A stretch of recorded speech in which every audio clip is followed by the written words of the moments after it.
Good morning, Darts fans, and welcome to Wednesday. It's Group A once again for the third consecutive day of Week 4 of Stage 1. It could well be a formality today with Jim McEwan at the top on 20 points, but we will keep a very close eye on his winning streak at the moment of matches here at the Online Darts Live League. He's currently on 12, and if he can surpass 15 winning games, he could well set a new record. I'm sure Sean McDonald of Scotland is watching eagerly today to see if his record will be beaten. But let's have a look at the overall table for Group A over the last couple of days to see where we stand. So, McEwan at the top on 20 points, as you can see. A very healthy leg difference of plus 18 as well. The only person who can beat him at the top is Josh Payne, but we will see Josh in his very first game in match 1 today against Matthew Dennant, who is down in 5th position. If Josh was to lose that game, it would mean that Jim McEwan would automatically qualify for Saturday's finals, having not even thrown a dart on Wednesday. But the likes of Payne, Gilliland, Stone, Dennant and Edgar all have a chance to position themselves for a berth in Group B on Thursday and Friday night if they have a very good day. Josh Payne, well, it's all down to him in the first game. I've mentioned that if he does lose the first match, everything is about position, and McEwan will be able to relax for the rest of the day and have a crack at that record for consecutive wins. So let's go down to the board to see what will happen between Dennant and Payne in match 1. We could well see some brilliant darts today for one reason and one reason only, in my opinion, and that is that the players can relax, knowing their fate. But the pressure is on Josh here in match 1. He knows exactly what he needs to do, and today he needs to win all of his matches, Matt to throw first. and he needs McEwan to lose all of his matches.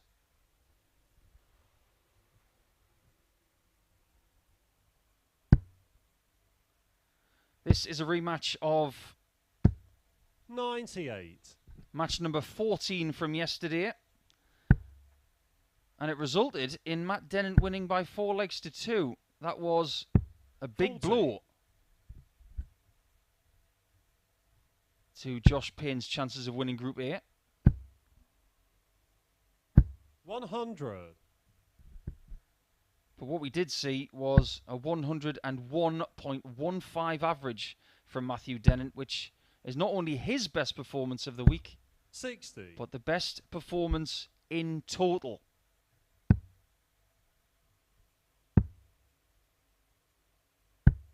$96.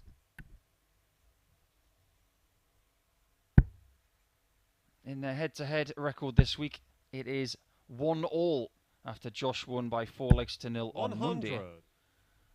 And like I said, Dennant got his revenge yesterday. So this one will sort that out. But potentially, they could be playing against each other in Group B on Thursday and Friday night. 96. But for that to happen, 67. Dennant will have to have a very good day to get himself in the top 3. 59. I feel like a broken record every time I talk about Matthew Dennant missing double 8, but the amount of times he's missed it this week, 135. quite unbelievable. 8.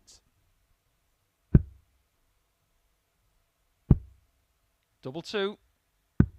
6. Joshua requires 70. This is an unexpected chance for JP. He's throwing against the darts here in this first match of the day.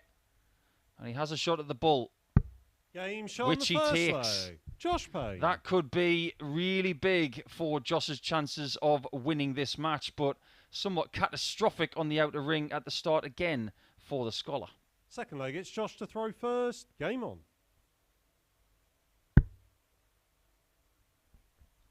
The overall standard of Tuesday's play was 46. a little bit down on what we saw on Monday. The overall average for Monday's play was 88.93. Yesterday was 86 flat. 100. doubles were down by about 5%. Maybe a sign of the amount of pressure that people were under. 58. And the fact that we've only had 2 ton-plus averages so far this week is a bit of a surprise considering the strength of this field. 100.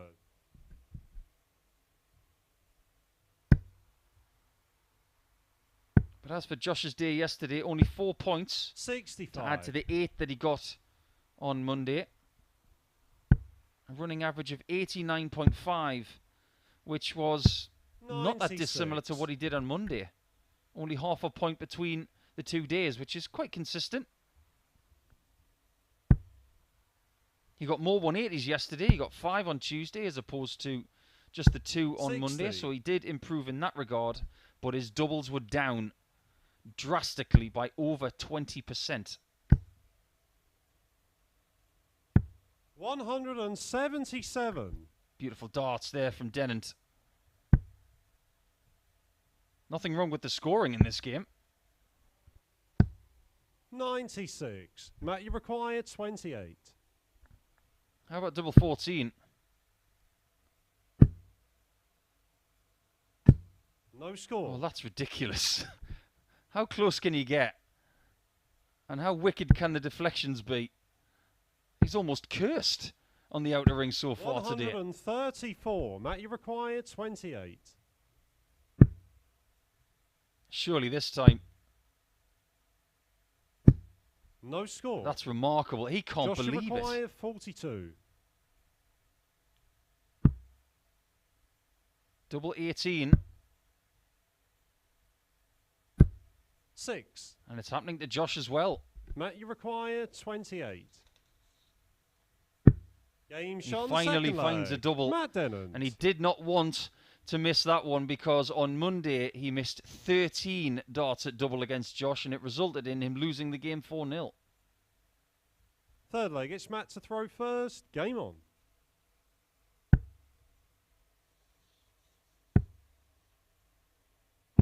$96. As for Dennant's day yesterday, he found himself at the bottom of the daily standings with only the 2 points to show for it, which was 97. the win against Josh Payne in match 5 for him. His running average was 88.77. 100. It was actually one of the better running averages for the day. And here's what's even stranger. He had the most 180s yesterday. 140. But he did have the worst percentage on the outer ring. And that has been his Achilles heel this week. 139.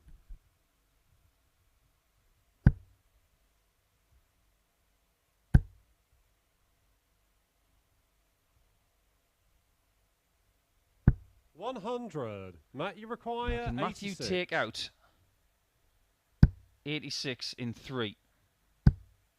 Bullseye. 41. No joy on the Josh, you centre. require Giving 164. Josh a chance of the biggest finish of the week, which currently stands at 156. Bullseye for him. 128. He's on double 18 again. Matt, you require 45.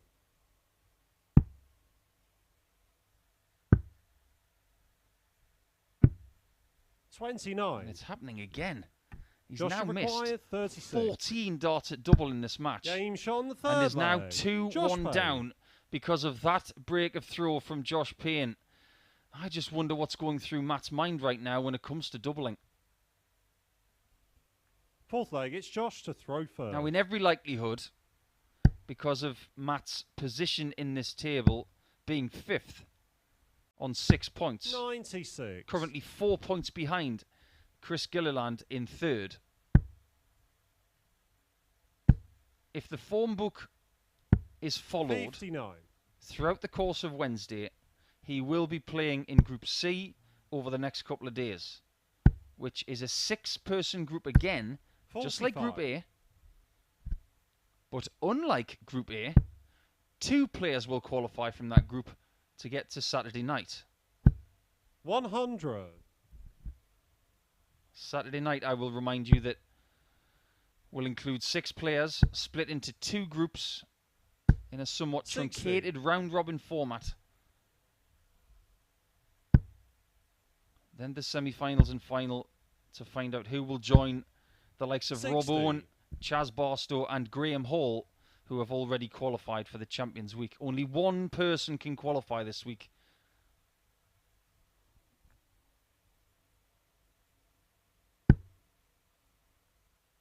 But here's the strangest statistic that I was able to dig up this morning. 119. After Monday, we had McEwan in first, Payne in second, then it was Gilliland, Stone, Dennant, then 140. Edgar in the table. And in all of the times that I have been in this commentary chair, crunching numbers, I have never seen 80. from Matt, Monday you to the require end of Tuesday 142. where the league standings have not changed at all. 48. The end of Tuesday you was require exactly the same as 101. as Monday.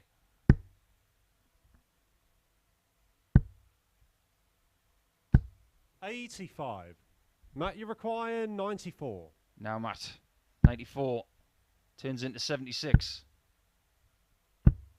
58. Josh, you require 16. Payne's on the cusp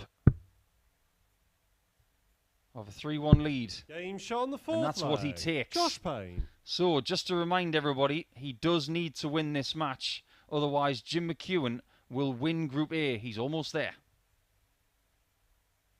Fifth leg, it's Matt to throw And first. it will keep Game things interesting for a little while longer. on. 96. I think Josh this morning was fairly philosophical about his chances of winning this group. 140. He actually said something very profound to me around 8 a.m. local time.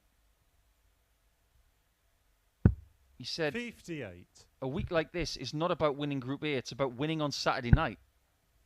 And that's something he is very used to, because he's won on Saturday night 3 times this year. 96.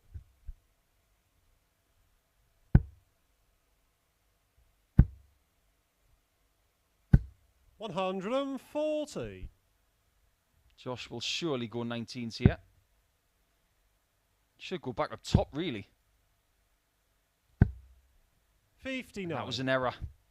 When you get the treble 7 in that spot, you should really go back up to the 20s.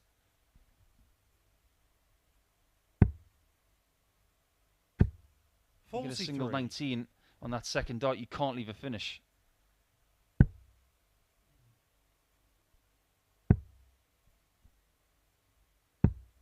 $80. Matt, you require 164. Josh had a crack at a 164 and missed the bull for it. How about you, Matt? No such joy.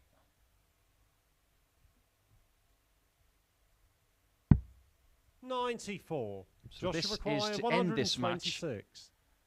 and to get a little bit closer to Jim McEwan. Double 6. 114. Fine effort. Matt, you require Even though he 70. would admit that's not his best shot at double 6.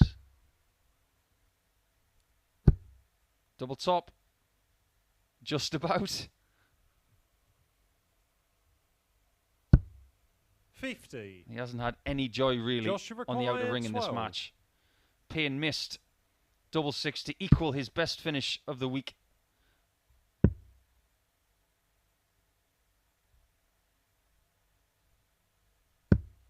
And 9. he's now missed 4 match darts. Matt, you require 20. Double 5. Game shot on the fifth leg. That's another double Matt for Dennant. Matt Dennant. Now he's hit 2 from 18 and his percentage, believe it or not, has improved to 11%. Sixth leg, it's Josh to throw first. Game on. I think of all of the players in this group who is looking forward to maybe wiping their points tally clean 100. and going into Thursday and Friday with a fresh mind, I think Matt Dennant's at the forefront of that line.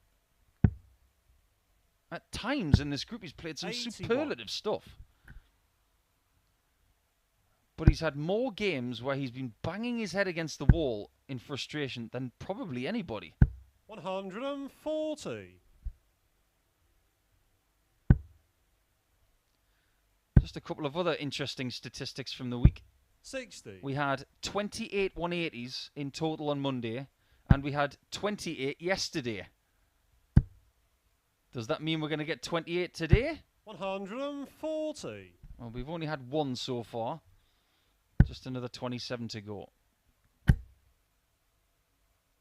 140. Josh, you require 121. Josh did not retrieve that flight because he knew that Matt was in rhythm and he didn't want to disrupt him. That's just good sportsmanship. It's the bullseye. Once again, if he fancies it. 81. He didn't. He decided to lay up.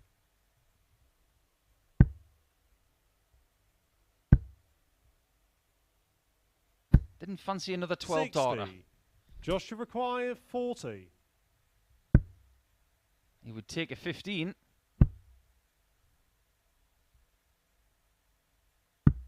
30. Matt, you require 160. But that's now 7 darts for the match missed. Biggest finish of the week. 140. I had to hold my breath. I didn't know if it was in or not. Josh, you require 10. Charlie confirms that it wasn't.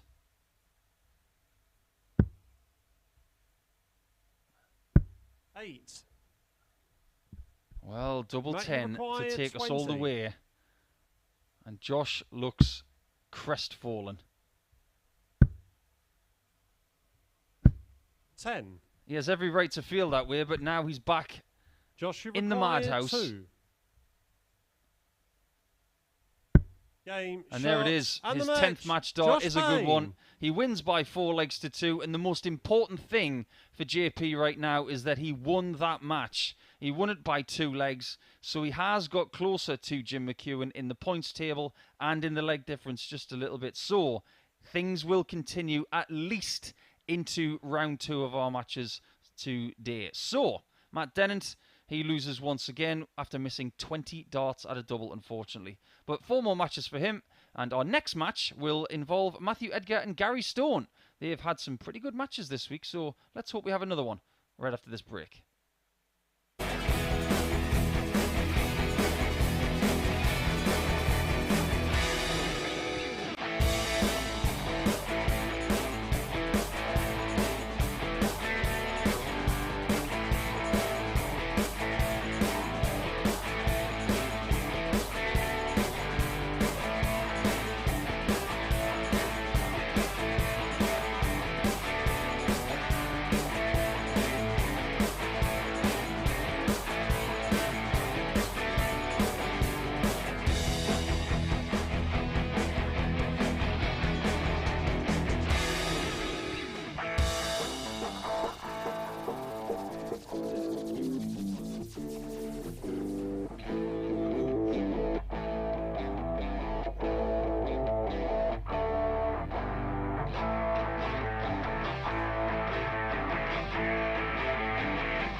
Hello folks and welcome back to the Online Darts Live League. Match number 2 of Wednesday will follow just around about now as Matthew Edgar takes on Gary Stone. So let's get down to the hockey. Adorned in white and black today. He's got my vote. Yes, I'm a Newcastle United fan, so that colour scheme sits well with me. But Matt Edgar wearing pretty much every colour under the sun in what I would categorise as the best darts shirt he's ever designed. First leg, it's Matthew to throw first. Game on. Matt's back, and he is still at the foot of the table on 4 points, but 60. that doesn't tell the whole story. He had a pointless Monday, and yesterday it was improvement that we saw from 59. Edgar. 4 points from a possible 10. And there's one thing he will be shooting for today, 95. and that is to improve on the 4 that he got yesterday. But these two both know that they can't win this group. 96. It is all about trying to get into the top 3 to be in that Group B category. 60. Purely because 3 people qualify from Group B, only 2 qualify from Group C.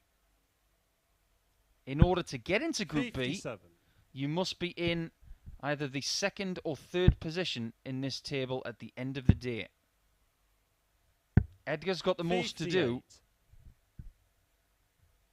Stone only 2 points behind that 3rd placed player, Chris Gilliland, who we will see in his first match of the day next. 59.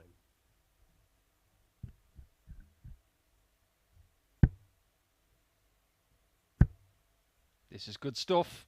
180. It's perfect stuff.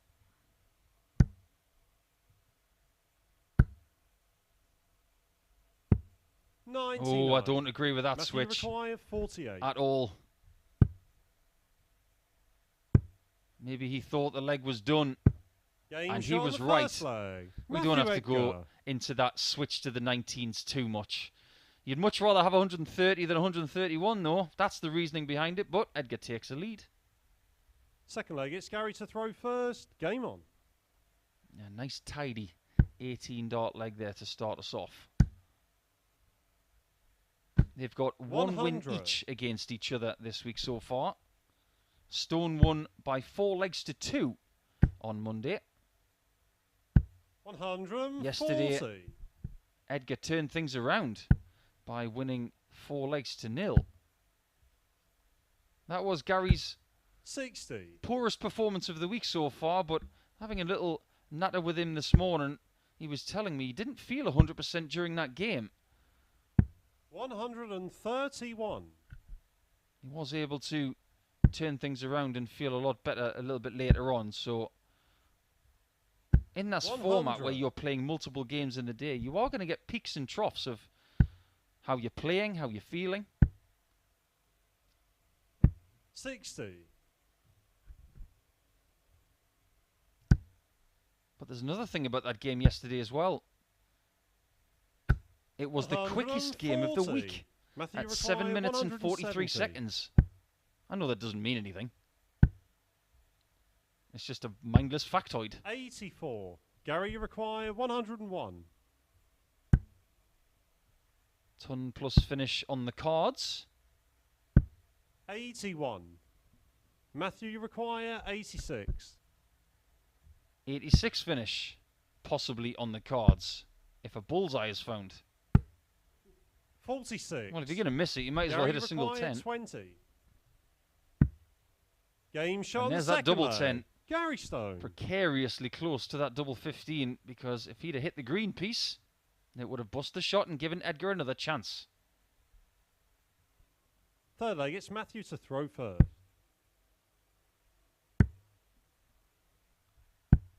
93. There you see the averages in the mid-80s, and that's exactly what we got from Josh Payne and Matthew Dennant in that first match. In fact, both of them averaging 81 plus 96. in the end. I said at the start of the coverage today that we could see some really good 46. stuff with the players relaxing in the knowledge that they don't have to challenge for the top spot. 43. But there is a risk that they could relax too much.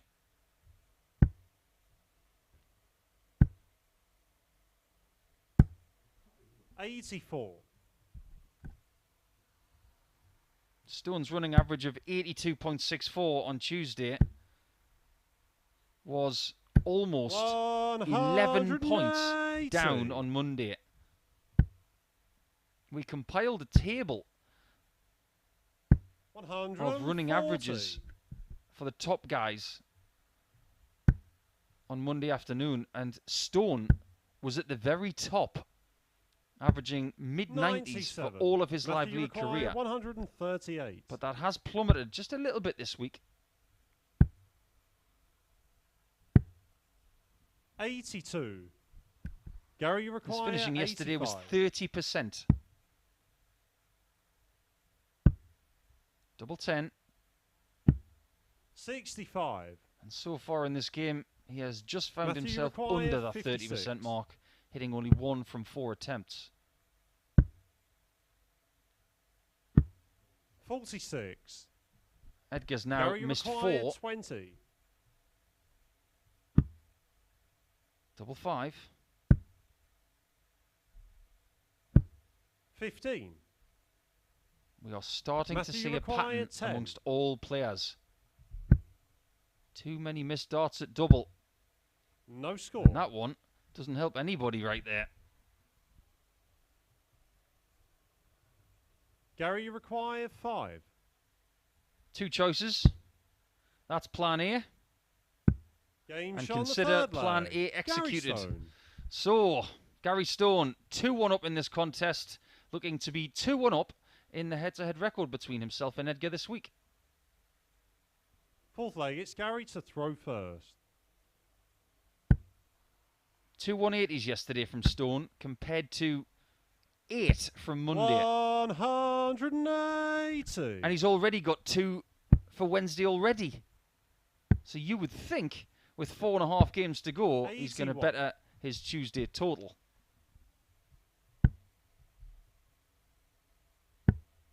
One thing that did improve yesterday 58. were the big checkouts. Biggest one of Monday from Jim McEwan, 143. But yesterday we had 2 154 checkouts 57. and a 156. I wonder if it will be bettered again on Wednesday. 137.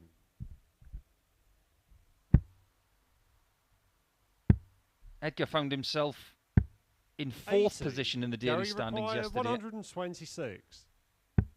as opposed to 6th from Monday. 126 again. Game shot And on the there is a fourth much leg. improved leg from Gary Stone. A 12 darter with a 126 checkout. And that is his second best finish Fifth of the leg, week. it's Matthew to His throw best first. being a 130 on the bull. 60. This is more like it from Stone. Average has crept up towards the 90 mark. Couple of maximums, as you can see. And the doubles, 42. 3 hits from 9. That's very okay. Because these guys would much rather have their double 60. percentage over 40%.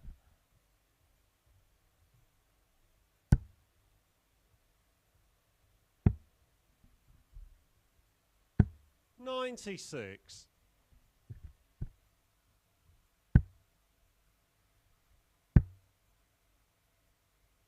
$60.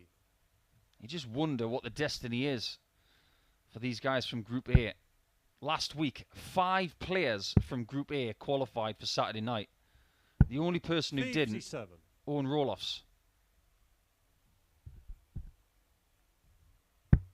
Will that happen again? Edgar's the only person this week 45. so far not to have had a 4-visit leg or better. His best effort, 15 darter. Everybody else has had at least a 12 on one occasion. 134. Best leg of the week, in fact, comes from Josh Payne. 59. He's the only person to have had an 11 darter.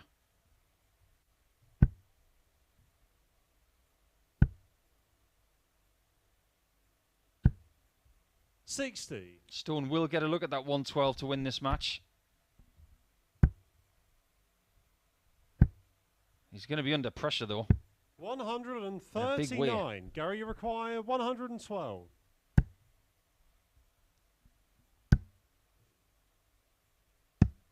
$72. Lovely leave. Matthew, you require Can 78. Edgar keep us going?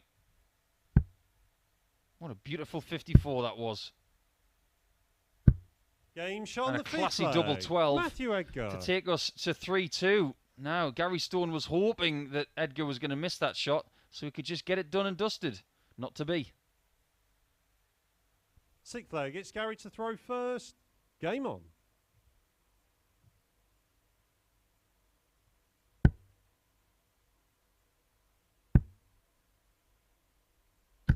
$125.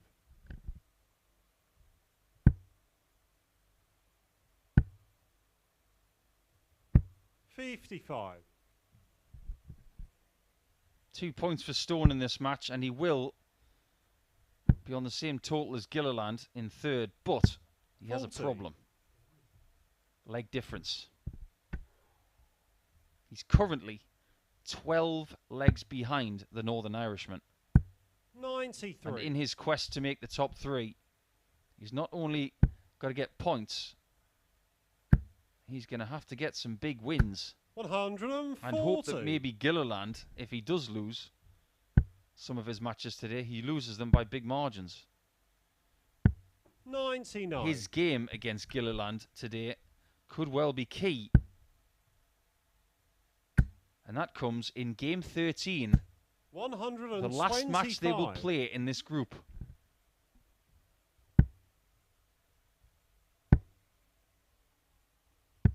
$118. Gary, you require First match 71. point here for Stone, because he should get a match dart for the first time, and he does. 31. Matthew, you He's had require such mixed fortunes on 136. tops this week so far. Is Edgar going to do it again? 128. I think the way you would categorise his finishing in Gary, the last you couple of require legs, 40. valiant. Game, shots, Valiant, and the match. but not Gary enough, Stone. as Gary Stone wins by 4 legs to 2, and he does indeed get to 10 points in the table with a very steady display, average of 86.79, 1 in every 3 darts at double hit. That's something he can build on for the rest of the day, in a day where he's really honing his skills for Thursday and Friday. Edgar will remain at the foot of the table for now. It's all about Jim McEwan in the next one. If he wins this next match, he will put himself back to 8 points in front against Northern Irishman Chris Gilliland. That's coming up right after the break.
Welcome back, darts fans. It's Sporty Stuff TV's coverage of the online darts live league. Group A action here for Wednesday coming your way now. Match number 3 sees Jim McEwan up against Chris Gilliland. And even if Jim McEwan wins this match and keeps his winning streak to 13, he still can't win Group A just yet.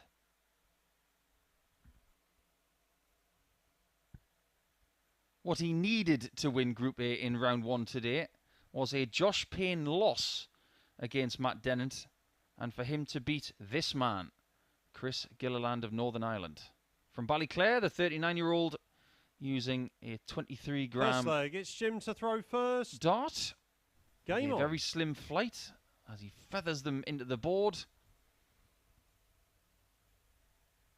But what Jim can do in this game is bolster his position by renewing that 8-point cushion which he had overnight. 100. But we now all have our eyes on that record of consecutive wins.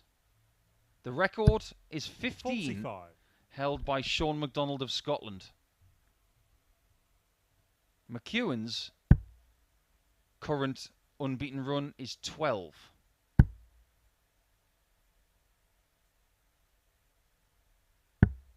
59. I've heard from certain dart players overnight saying that Jim McEwan is just playing so steadily and so well right now. 140. I echo that sentiment. And if you want more proof of just how good he's been over the last year, how about the fact that this is not his biggest win streak? His personal best is 13. 58. So by winning this game here, he would equal his own personal best of consecutive wins on this hockey. But it's not going to be easy against 60. a Gilliland who, over the last couple of days, has played very well in his first game of the day.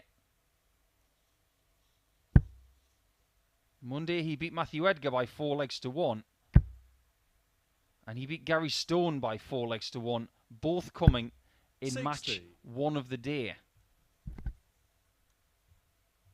So this is the first time he's had a little bit more of a lie-in, starting at around 10 past 10 in the morning as opposed to 9:30. 140.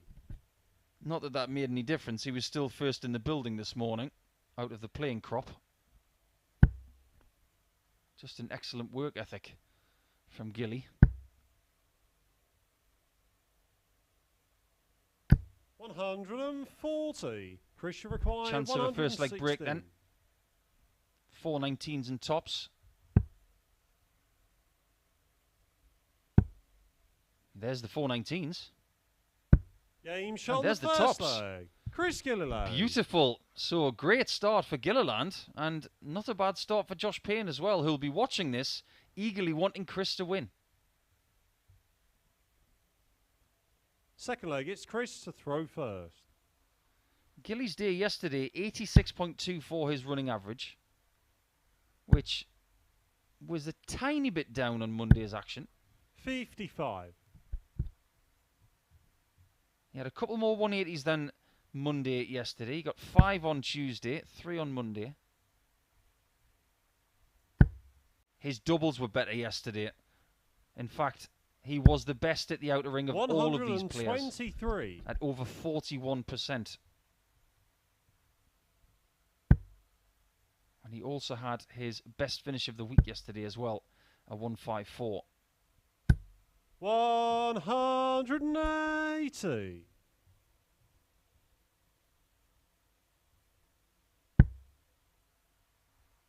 180s yesterday, there were 5, bringing his weekly total to 8. 180. But that 180 from Jim McEwan brings his total for the week to 15. No real shock there. 139. He's towards the top of the 180 charts with Matt Dennant. Matt got 1 in his first game today, so he's on 15 as well.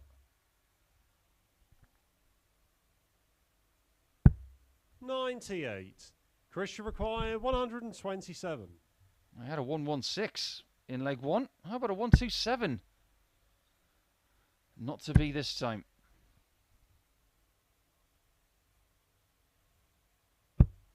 26. Jim, you require 100. Ton plus checkouts for the week for Jim. He's got 6 of them. Is this number 7?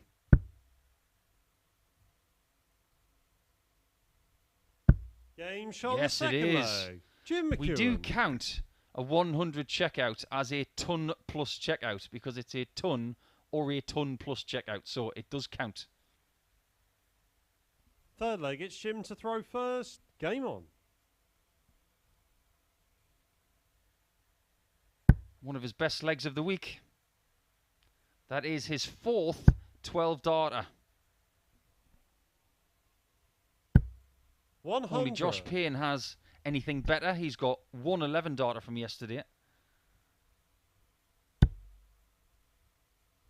And Jim's running average yesterday was just a shade under 90. 140. About 3% down on Monday's action. But one thing he did yesterday was he scrapped. He didn't play his best stuff at times, but he still managed to win every game.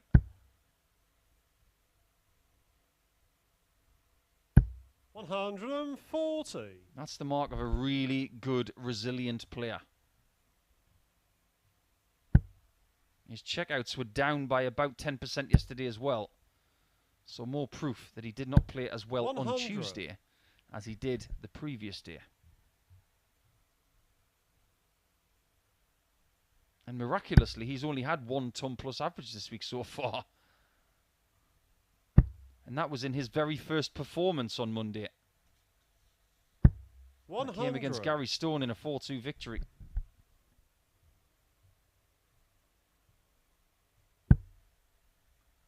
But after a somewhat shaky first leg, he seems to be back 55. on the consistency train. Jim, you require 161. This is where you want to be. 161 or better after 9 darts thrown in the scoring phase.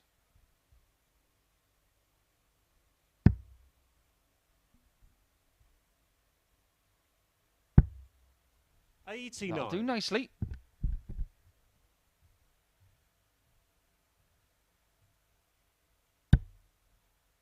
This is a very interesting dart shirt that the Ginger Ninja's wearing today. 100. Jim, you Mostly black in require colour with a 72. tinge of hot pink. Ooh, the old school 72. You don't see many people going this route anymore. Game shot on the third leg. That used to be the norm. Everybody these days tends to go for the 16s or the treble 20. Or possibly 2 double 18s. But it was only 1 that Jim needed. Fourth leg, it's Chris to throw first. This is a really good performance so far. Average of in excess of 103. And Gilliland himself is not that 30. far from 3 figures.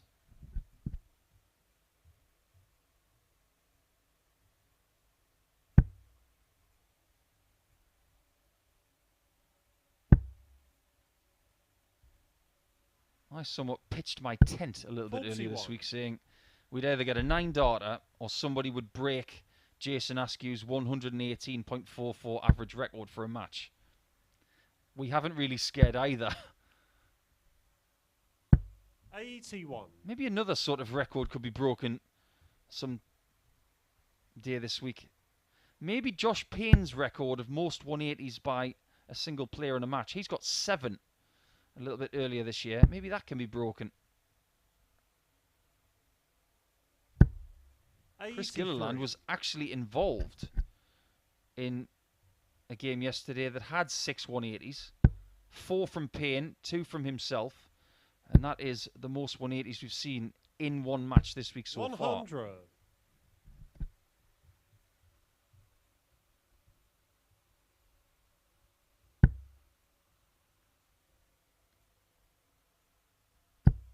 If McEwan can win this game and get that unbeaten streak to 13, 59. he would join a cluster of players who have done that number as well, including when he did it in Phase 4 earlier this season. The likes of Matt Campbell, Martin Thomas of Wales, Kevin Burness, Colin Osborne, and possibly some others to come a little bit later in Stage 1. 13 match unbeaten streak is quite incredible, but we have two people who have done better. 174. Great visit there from Jim. In Phase 4 this year, Jan van Veen had a 14 match winning streak. And I've also mentioned Sean McDonald from Phase 2 in 2021. That record has stood for well over a year.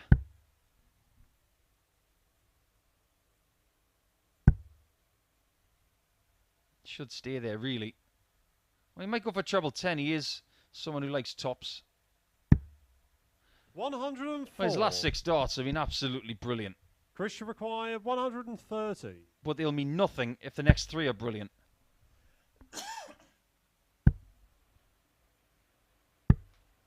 $52. Jimmy required 40. Tops for a 3-1 lead.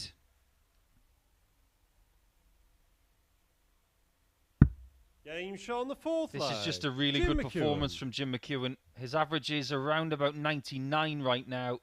And he can sustain this all day long if he's in the mood. And he's very much in the mood. 5th leg, it's Jim to throw first. Game on.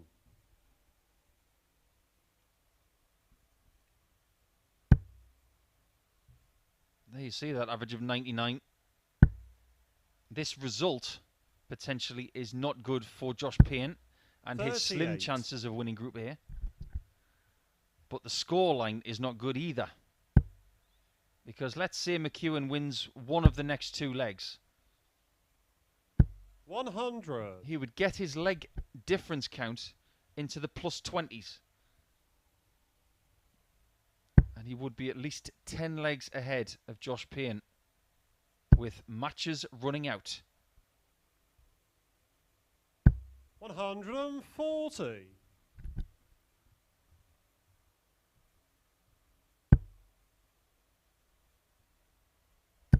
A little bit earlier in the week, McEwan was exercising that right shoulder. You just wonder, at the age of 55, like Martin Adams from 2021 and earlier this year, someone who is, and I'm not going to say he's old, because he's not, he's still got plenty of years ahead of him. 140. And he is the dominant force of this group. But maybe the more senior players would benefit from winning Group A and having the 2 days off. Especially if you're not 100%. If you do have a little niggle in the shoulder, the wrist, anything like that. Very often, most dart players who are playing very often have something going on. Some sort of pain somewhere. You just have to play through it most of the time.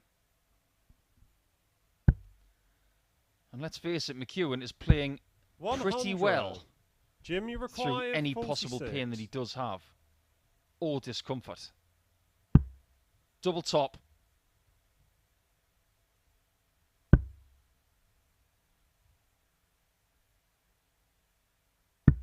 Game, shots, really good. And if you look at where he's been hitting his shots and how his darts have been behaving hitting the sisal, you just know that he's throwing well today. 99.49 the average. The checkouts were excellent. The best of the bunch. That 100 checkout that he found a little bit earlier. But Gilliland did not play poorly. He just wasn't on the same level as his opponent on this occasion. So we'll go into round 2 when we come back. And it could be the round that determines when, possibly, Jim McEwan will win this group.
Hello and welcome back. It's match 4 with Edgar taking on Payne in this game here.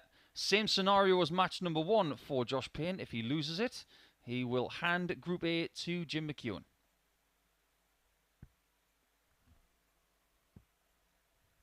It was a good enough performance to start the day. But what he has seen happen in round 1 is Jim McEwan just stretch his lead First a leg, little it's bit Josh more. to throw first. Game on. Not the points, but the leg difference by 1 leg, with Jim's 4-1 victory as opposed to Josh Payne's 4-2 victory.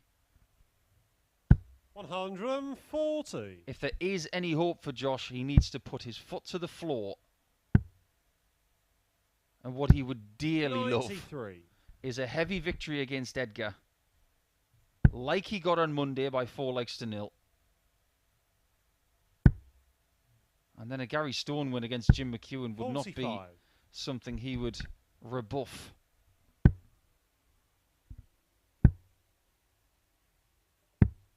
$84. It's very unlikely that Josh is going to come through this group, but you just never know. If he can take it to the very last game 100. of the day, which is himself against Jim, if he can just get it there by constantly winning every game, 60. you just never know. But we have reached the point now, because games are running out, where he does need Jim 43. to start losing, and losing heavily.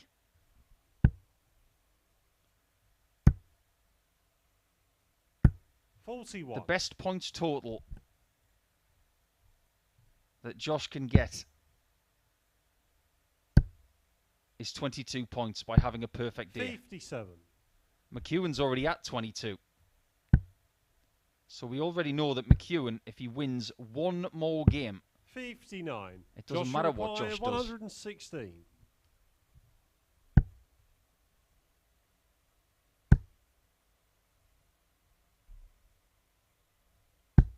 But 100. you have to find Matthew, motivation require in other quarters if you 164. need it. Sometimes just playing well 60. and Josh getting another requires victory is enough 60. motivation for these players. Game shot on the And first that's pretty leg. good. Josh Payne. That's a 19-dart start for Josh, and he hasn't lost much in the way of legs against Matthew Edgar this week. We'll talk about that in a few seconds. Second leg, it's Matthew to throw first. 4-0 Monday, 4-1 yesterday. 41. So in total, Josh is now 9-1 up this week. 60. If I were standing in his shoes, I'd be thinking, I don't want Matt to win another leg against me. 85. And if Josh is not going to win this group, he might not play against Matthew again this week at all. Because Edgar is going to Group 56. C over the next couple of days, by the looks of it. If Payne doesn't win this group, he will be in Group B. 100. At least you would think he'd be. He currently has a 4-point cushion between himself and the two guys duking it out 79. currently for third spot.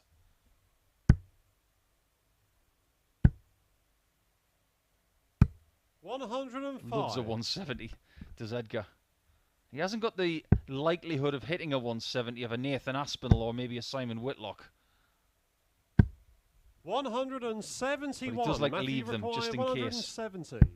How good was that approach from Josh Payne? It was a very aggressive approach. 134. Joshua require 135. That scuppers that chance. 55. Matthew require 36. Double 18.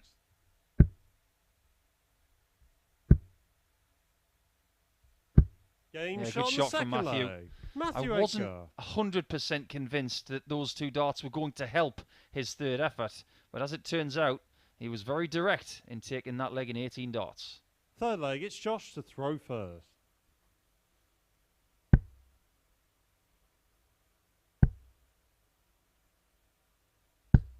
60.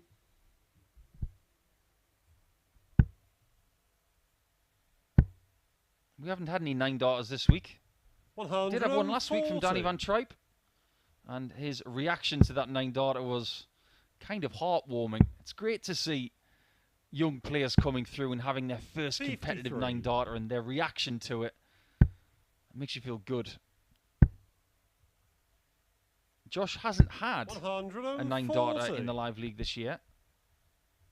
But he has had 4 10 darters. 97. And we've now had 9 darters in live league over the last 100. year and a bit. We did get a couple from Martin Adams in 2020 from home. Matthew, you require 121. But 9 on this hockey over the last year and a half. 89. Josh, you require Who's going to be the person to get the 10th?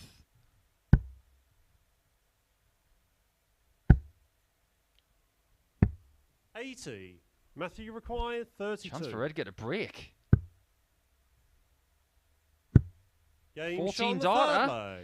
That is a break Edgar. of throw, and believe it or not, that is his best leg of the week so far, because before that, his best was a 15 darter.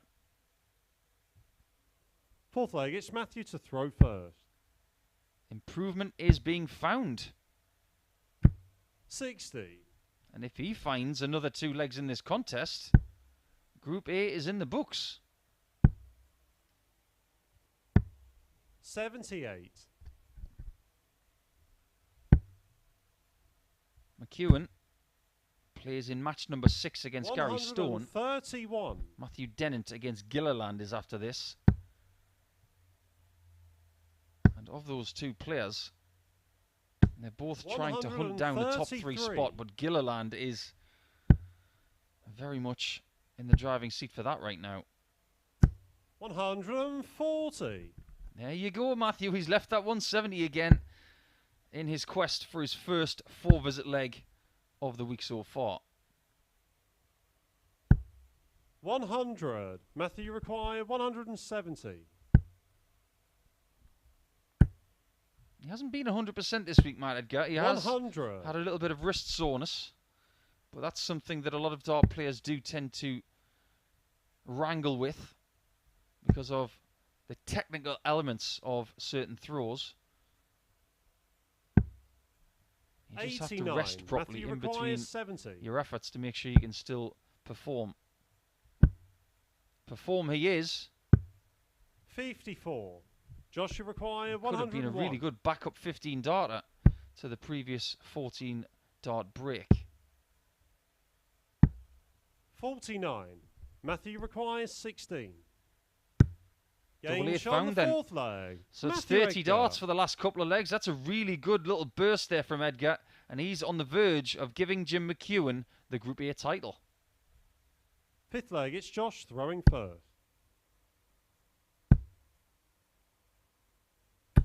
60. Regardless of what happens from here, this is Matt's best performance against JP 100. this week. 2 points in this match would get Edgar to 6 points for the Group A table 59. alongside Matthew Dennant, but he wouldn't quite usurp his namesake 100. in the leg difference column just yet.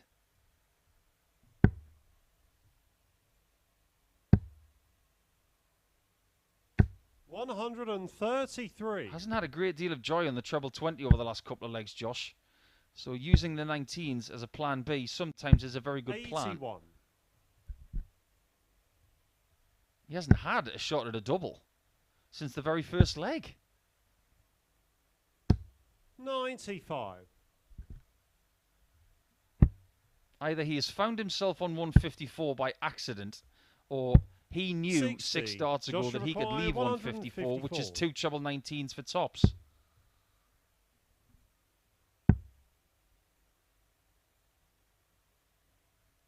He's keeping our referee 90. Charlie Corstefine on his toes. Matthew require 160. 100. Joshua requires 64. This is now to save the match. Double 8. 60. Matthew requires This game 60. could be over, and the group could be over. 20. Not yet. Joshua required 4. Game shot on the Beautiful fifth dart leg. from Josh. Josh Payne. His second winning leg of this contest, and both of them have been 19 dart legs, albeit on very different doubles. Sixth leg, it's Matthew to throw first. 95. I've just noticed that everybody apart from Gary Stone is wearing very dark colours today. 134. Maybe it's a sign that the black clouds are circling. Well, it is going to be very thundery today here. 100. And some much needed rain coming this afternoon here in the UK. We are in drought 60. conditions, unfortunately.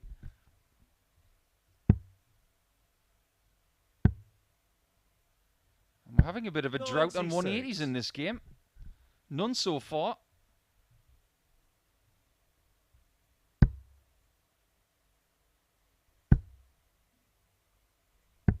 $97.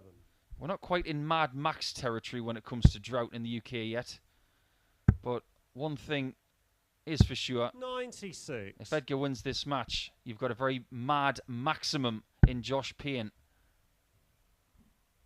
There you can see his reaction to finding a first dart treble 20. Because that's what's been missing from this game. 138. Matthew require 114. Going for the 60 there was the right play. 54. To try and leave double 17. Joshua requires Doesn't 72. quite get there. But we could be going the distance for the first time on Wednesday. 52. But then again, we might not. Matthew requires Because 60. Edgar's getting a second bite at a 60 checkout to win this match. Only one dart Game shots is all he and the requires. match. He Matthew doesn't just Edgar. win that match by 4 legs to 2. What he has done with that victory is hand the Group A title to the undefeated Jim McEwan. Josh Payne now can only bolster his position in the top 3, and we will be seeing him over the next couple of days, more than likely in the evening sessions. Well done to Matthew Edgar. He's got his 3rd win of the week. We're going to see Chris Gilliland up against Matthew Dennant. Had to check there. So it's going to be those two in the next match after the break as they try to bolster their positions in the table.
Welcome back. It's match number 5 already for Wednesday's schedule. Things are motoring along. The one thing we do know is that every player who is in this table, apart from Jim McEwan, they are now playing for position.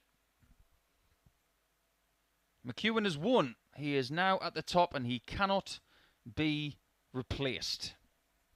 We will focus on his winning streak in his next match, which comes after this against Gary Stone. But Matthew Dennant, First leg, it's on Chris 6 to throw points, first.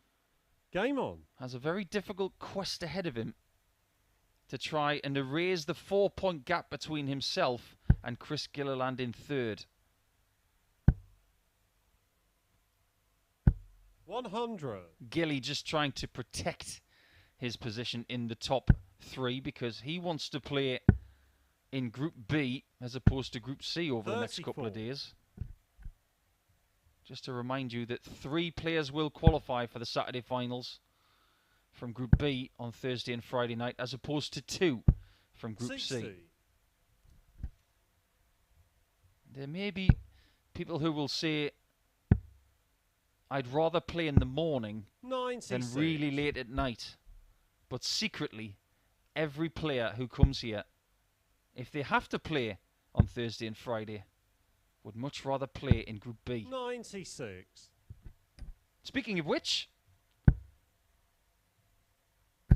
if you are in Group B, 100. you might need shots like that when you're playing against the likes of Dan Reed, Darryl Pilgrim and Rob Collins, who I suppose you could call them live league veterans now. 48. But if you don't make the top 3, you will come back at 9:30 tomorrow morning and be up against 159. Aaron Beanie, Carl Hamilton and Gary Blades. What a last 6 darts from Matthew Dennant. 180 followed by a 159, 96. proving that there's Matt, nothing you wrong with his require scoring. 32. Game shot on the And first on this leg. occasion, Matt Dennant. nothing wrong with the doubling. That is not his best leg of the week, but it just felt like it because of the last 8 darts that he threw. Second leg, it's Matt to throw first.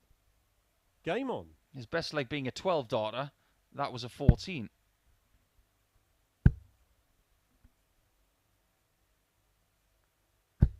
$60.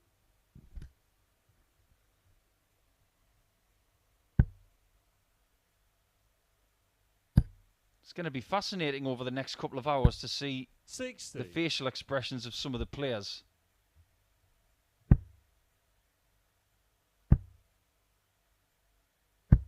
$60. Matt's a bit of a live league veteran himself. He's been playing here for a couple of years. And he will also understand that playing in Group B is a bit more enticing. There's a slightly better chance of him qualifying for Saturday that way. 81.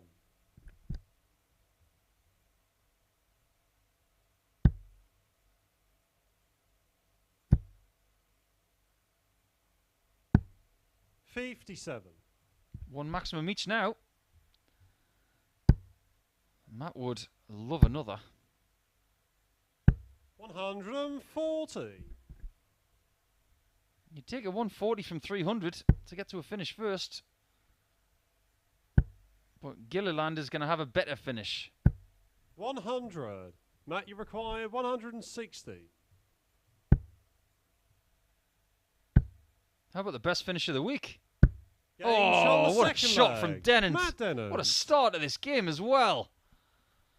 He's got himself a 180, an impeccable setup shot of a 159 in the previous leg, and now a 160 finish. Third leg, it's Chris This to is throw proper first. darts. Game on. This is more like what we saw from him in game 14 yesterday when he averaged over 101. 59.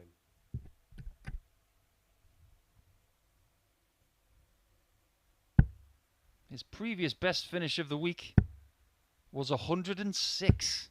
58. And we are gradually getting better at the high finishes. Biggest one on Monday, 143. Yesterday we had a 100. couple of 154s and a 156. Now we're up to 160. Are we going to get somebody with one of those big bullseye checkouts 100. towards the end of the week potentially? I think we will.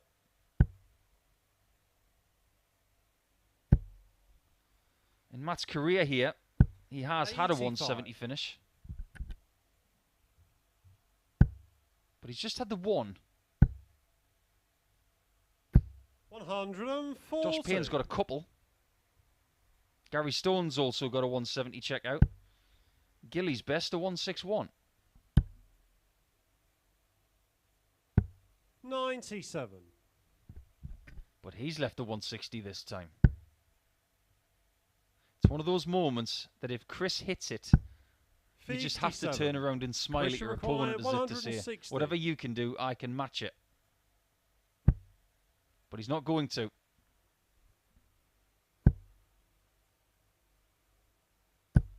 $100.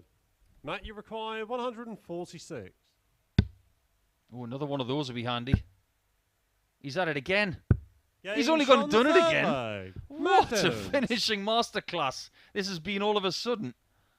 He's only missed one darted double so far for that 3-0 lead. Fourth leg, it's Matt to throw And he first. took the double Game 16 on. the very next dart. So he's visit perfect with an average in excess of 102 and 2 mammoth finishes. 45.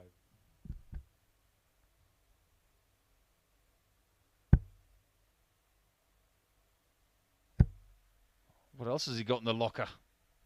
140. Could be another game where Gilly loses and he hasn't played that badly. He lost with a 91 average against Jim McEwan in 55. match 3. Again, he's averaging 91 and losing 3-0.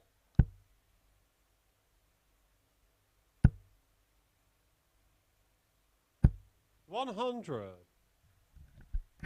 Matt Dennant was hit hard over the last couple of days. He was nilled by Gilliland yesterday.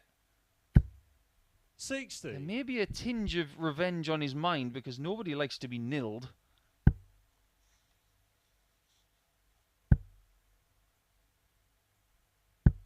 In fact, 100. Matt is the only player to have been nilled twice, I believe, this week. He was beaten by Josh Payne in match 2 of Monday. 58. Chris, you require 161. In fact, he is the only person to have been nilled twice. 83.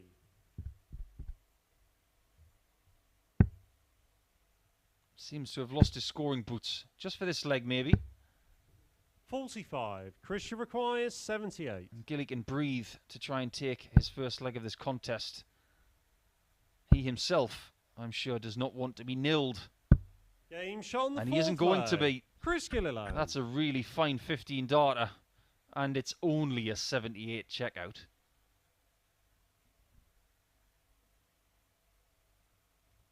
Fifth leg, it's Chris to throw first. Ordinarily, Game we'd on. be saying, what a great checkout that is. But after the spoils of the last couple of legs, it looks pretty mundane compared to a 146 and a 160. 100.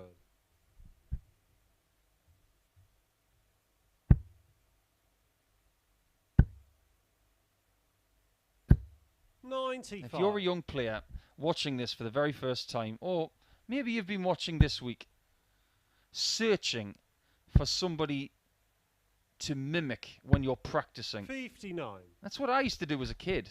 I used to try and copy the technique of the pros to try and get better. And I used to copy 100. people like Russell Stewart from Australia. I just thought he was a beautiful thrower. I had a little bit of a time when I was a wee nipper where I would practice throwing like Jockey 81. Wilson. I have the photographic proof of that. But when I was around 15 or 16 years of age, I wanted to throw like Richie 99. Burnett. I think there are characteristics of my throw even now which are quite similar to Richie's. But if you're a young player watching this, you couldn't go far wrong trying to throw like these two. 49. Two fabulous technicians. Look at that lovely set position of Matthew Dennant right there. Stop, back, through. 100. Beautiful rhythm. Body is still. But look at the body stillness of Gilliland here. That narrow stance, side on. Very similar set position to Matthew. Matt, you Stops, require 107. back and through.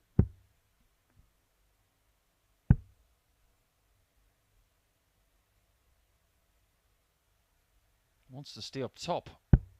99. It was a good plan. Christian requires 72. Needs another single. Needs to do what he did on 78. 52. That could be curtains. Matt, you require 8.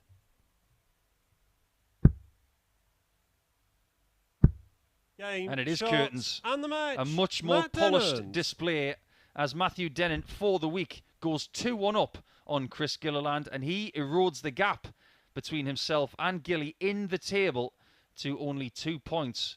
Dennant's average came down to 89 in the end. The majority of the match, it was over 100, but that 160 checkout was brilliant, followed by the 146. Some finishing from the gods right there from the scholar. Brilliantly done.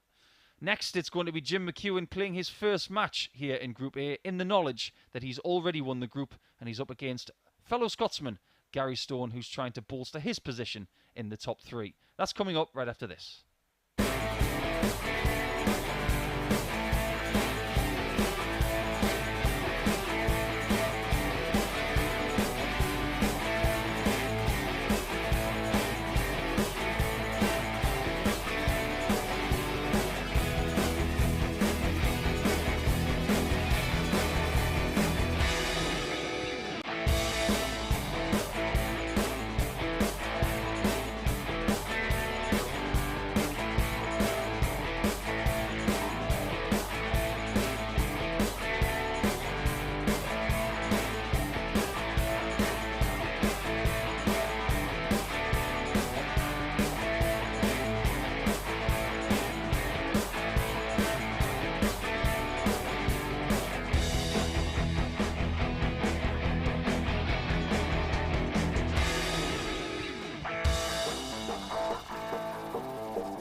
back, Darts fans. It's time for match number 6 to bring round 2 to a close. And if you think just because Jim McEwan has won Group A that this game is a dead rubber, think again.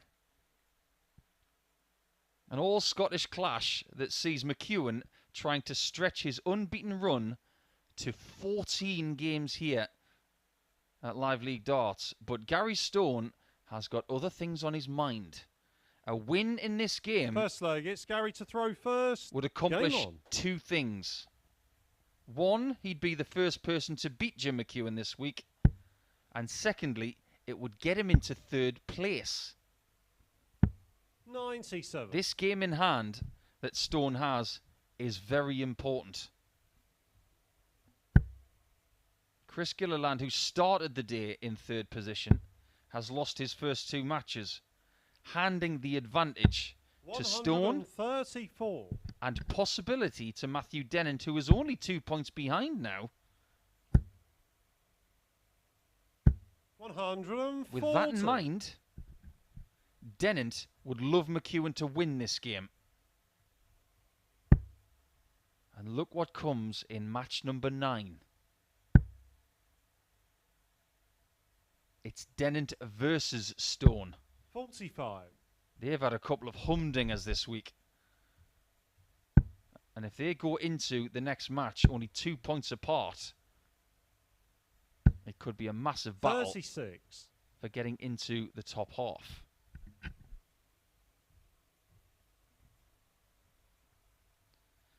But Jim McEwan's ambitions of having that longest winning streak, he's aware of it. But he's the kind of player to me that just plods on and tries to win every match anyway. He's not bothered about records. He just wants to win. 180. First maximum of this game goes to Gary Stone. For everybody who's been tuning in from Scotland, I apologise. 43. I'm just Gary, a huge fan of 48. Scotland. It's one of my favourite places to play darts. In fact, one of my favourite places to be. 28. And Gary's left scratching his head. Literally.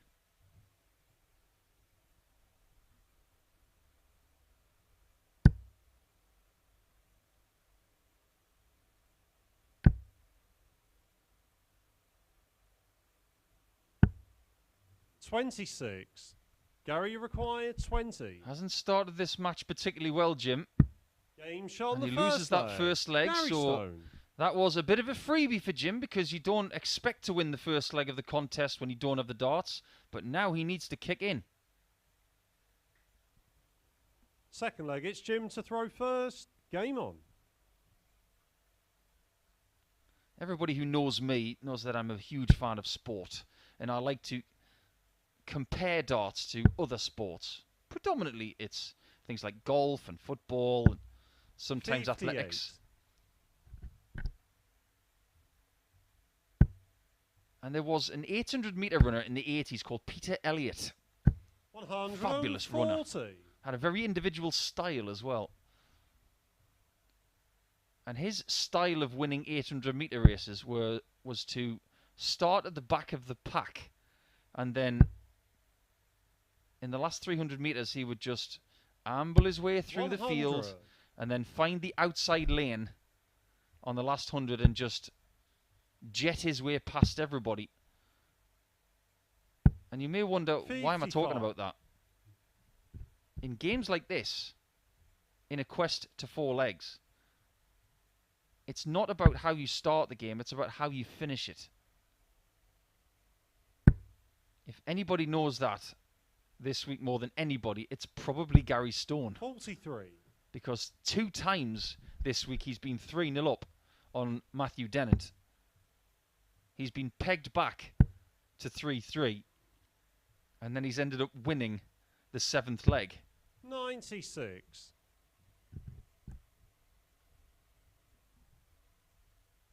It doesn't matter how you get 4 legs, as long as you get 4 legs.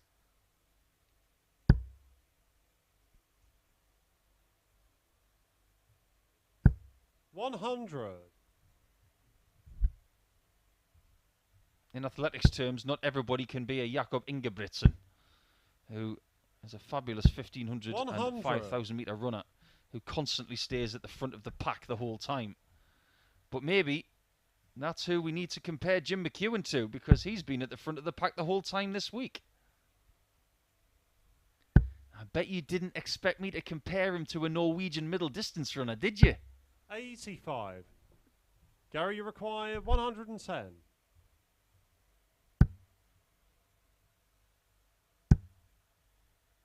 He decided on the 18s route. That first start was plumb for a treble 20 for double 15. 86. Jim, you require 115.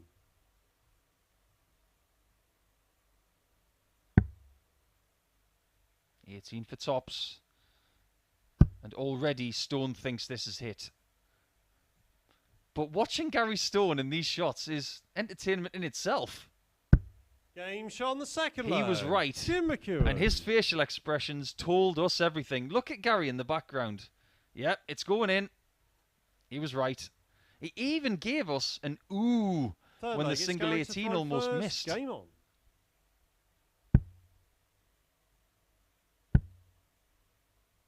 I tell you who would enjoy this game. 32. Our good friend Anthony Dundas. Brilliant Scottish referee. And he would be imploring these players to hit a 174. Because we know how much Anthony likes to call a 174. 100.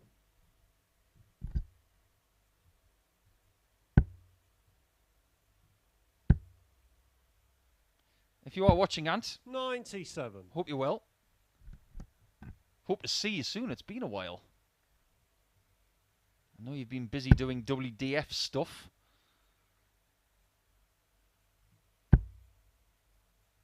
And this is doing stuff.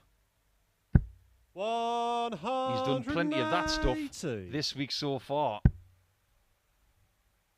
14 180s in the first couple of days. 60.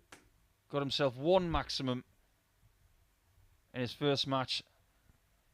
That means he's got 2 for the day with 16 in total.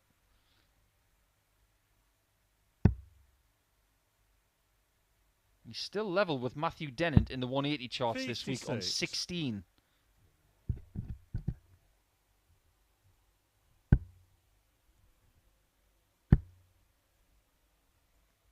$140. All is not lost on 165 here for Jim. He has got the darts. And he's got an opponent, not on a finish.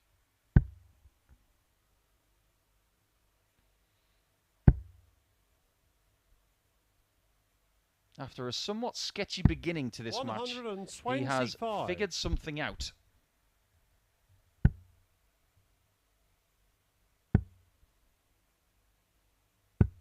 And if Stone does not win this match, we've got a real Royal Rumble for that third spot. Game shot on the because third McEwan leg. hits the front. Jim McEwan. That's with a 13 dart leg. The average has gone up towards the high 80s now. That's where both players currently sit. This is turning into a very good game. Fourth leg, it's Jim to throw first.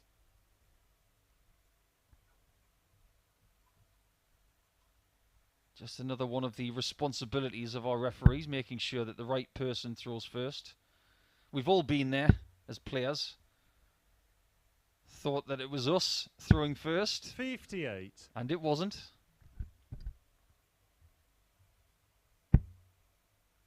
It's kind of funny when it happens the other way around and somebody 91. starts throwing on your turn and they're told that their darts don't count.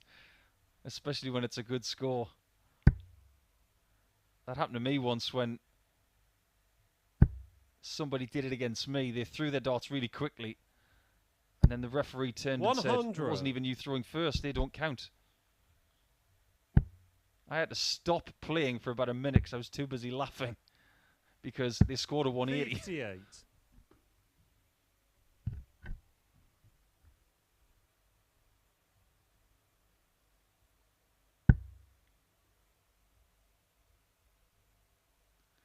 There have been many comical moments in darts. But this is all business right now. Nobody's laughing. And even Matthew Edgar is still in with a chance of making the top 3. He needs a lot of results to go his way. But he's only 4 points behind Gilliland and Stone in the table.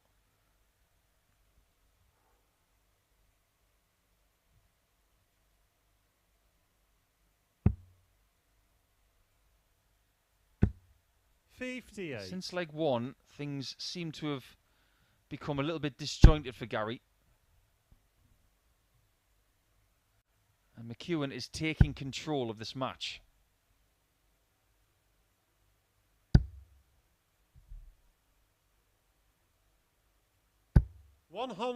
Just to give you a little bit of a heads up for the next couple of days, if you aren't aware, we have double sessions on Thursday and Friday. Group C action from 9:30 a.m. until around 2 o'clock in the afternoon. And then at 10 p.m. at night, local time, we will have Group B action going through to around 1:30 in the morning. Same for Friday.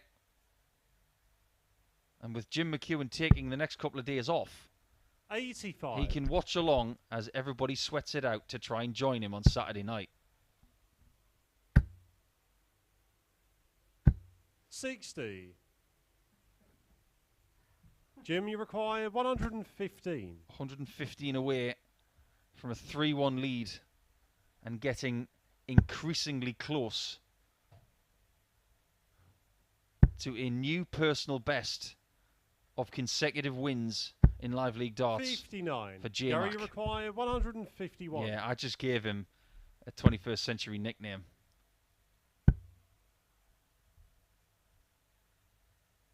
Something very akin to what Graham McDowell was called. 94. The hero of the 2010 Jim, Celtic Manor Ryder Cup. 56. Because they call him G-Mac. Come on then, J-Mac. Tops. Game shot on the 4th leg. There he is. Jim McEwan. 3-1 up. It's not 3-1 like it is in golf, but 3-1 lead here is looking very healthy for this particular Scotsman. 5th leg, it's Gary to throw first.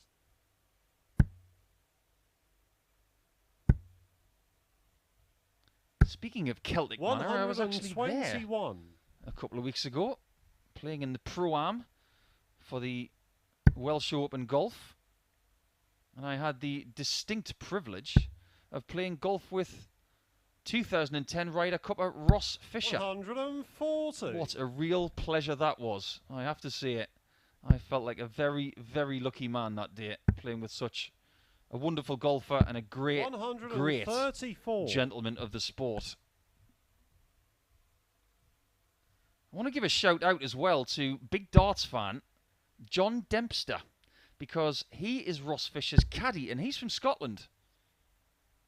I wonder if John is watching along today as he's getting ready for Ross's assault on the Czech Open Golf.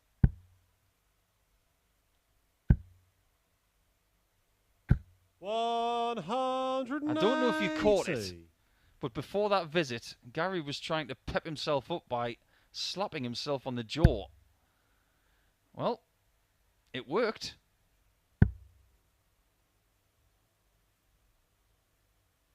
.96. Gary requires 66. Must take this to stop McEwan getting a look at the big fish. Oh, 57. That's unlucky.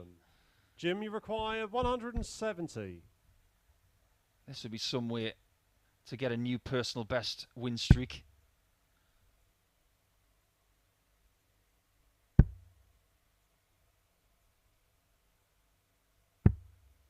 .54. Gary, you require 9. Doesn't have to go single one here, but most people would. Double 2. 7. He just can't believe he's missed so many doubles in Jim, this you leg. require 116. McEwan hasn't missed a double at all in this entire match.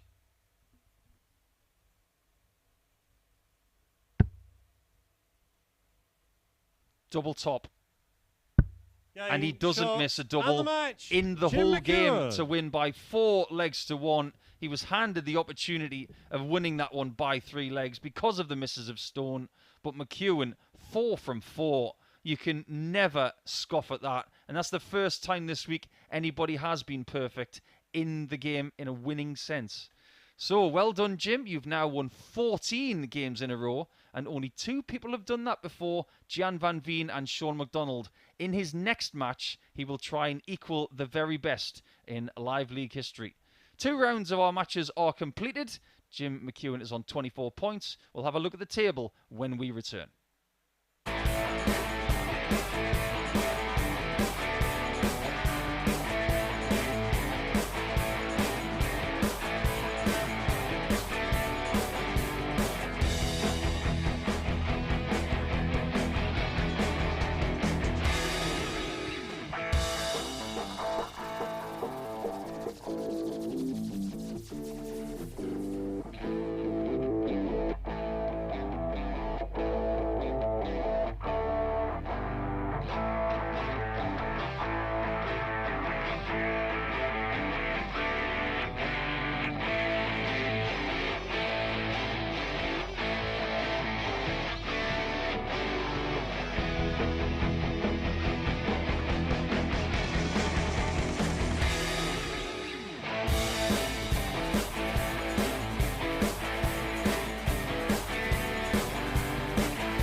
Welcome back, folks. Match number 7 coming your way as we start round number 3 of our matches. And without further ado, let's go down to the board for Josh Payne against Chris Gilliland.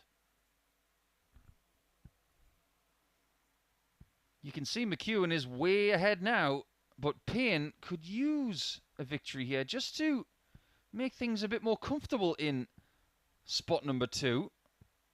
And by doing so, he'd be almost guaranteed his Group B spot for the next couple of nights. But Gilliland is very precarious in 3rd. He's lost his first 2 matches today, and he's now got Stone, Dennant, and even Edgar on his tail.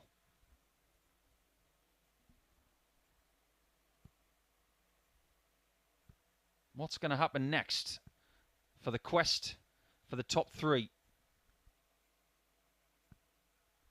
Over the last couple of days, these two have had the maximum amount of legs. 4-3 to Payne on Monday. The same yesterday. What will happen on Wednesday? Just finishing up their practice darts.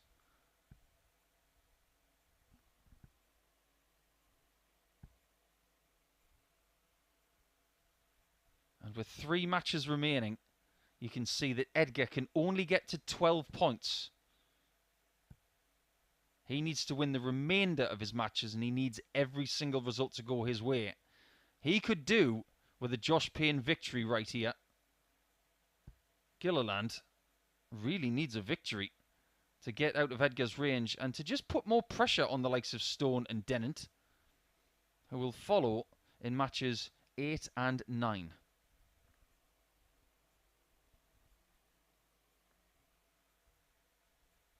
This is turning into the longest practice I've ever seen. They haven't been given the go-ahead yet. But Josh will have the darts in this 7th match. A match which saw the most maximums. First leg, it's Josh to throw first. Game on. Of any match this week. Yesterday, Josh got 4. Gilly got 2. No other match this week has had 6 maximums in it.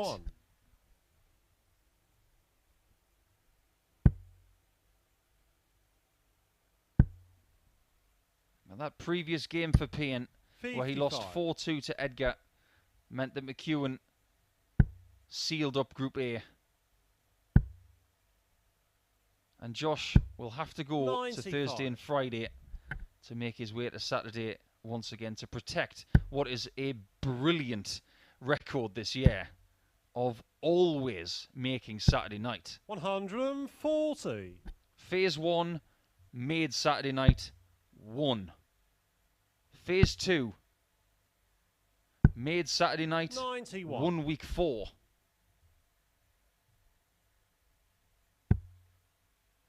Phase 4 won the Champions Week. 139. Albeit not winning on the Saturday night in qualifying, but still.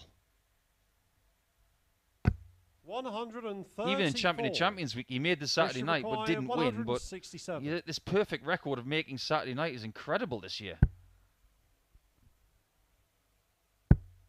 The only thing missing really was him making 97. a Saturday night in Phase 3, but he 50. didn't play in Phase 3.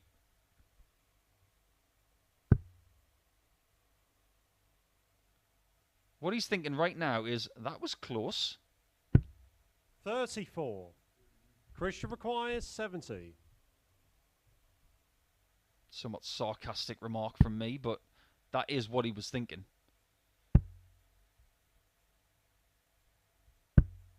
50. He comes back for double 8 Joshua to take the first leg. 16. Game shot on the And first takes leg. it, he does. Josh Payne. He just hasn't been playing his premium stuff this week, averaging around 91.5 coming into this week. He's about 2 or 3% below that so far. Second leg, it's Chris to throw first. Game on. And 2 or 3% is a lot in this game. 140. Coming into today, he was averaging 89.21 for the week. And just to re-emphasise how his form has just dipped a little bit, he's averaged 81 and 84 so far today. But the one thing he can change over the next couple of days is possibly not playing so early in the morning. But he needs to do some more work to make sure that he is there for tomorrow night. 96. For me, Josh is the kind of player that prefers to play a little bit later in the day. Predominantly in his life over the last 10 years, he's been working really hard in the morning in the tyre yard and then practicing a little bit later on. 97. I think it suits him more. Require 153. Maybe that's why he's played so well on Saturday nights this year.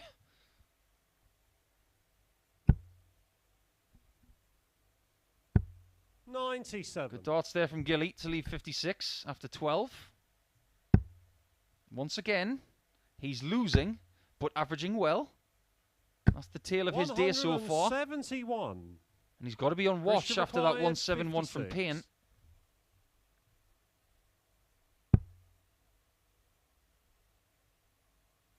Oh, this is awkward. He's got to go to the left. Game shot what a dart. Chris Gilliland. He knew exactly what he needed to do. What a beautiful, pure shot to the left-hand side of that top bed. That was not an accident. Third leg, it's Josh to throw first.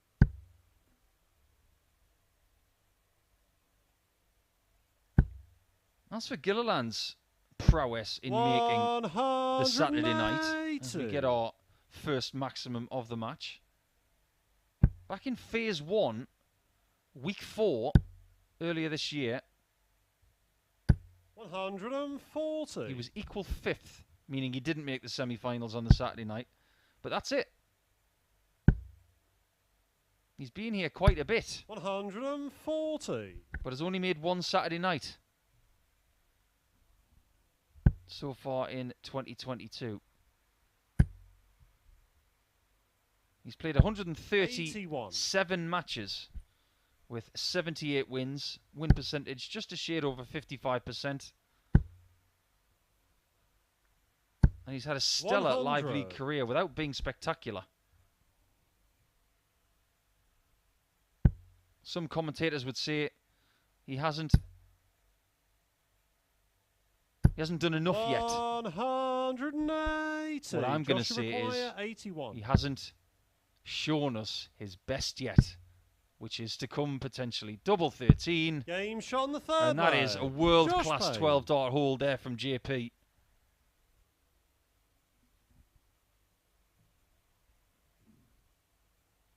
Are we going the distance once Fourth again? leg, it's Chris to throw first. Game on.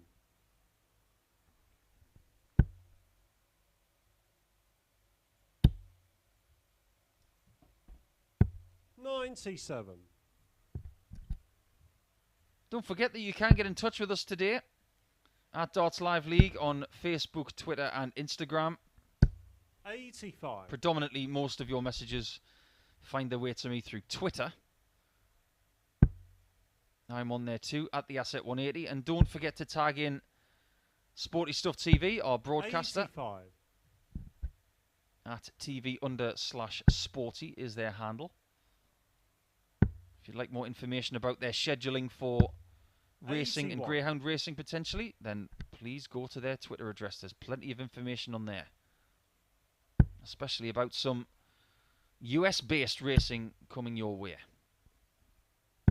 137.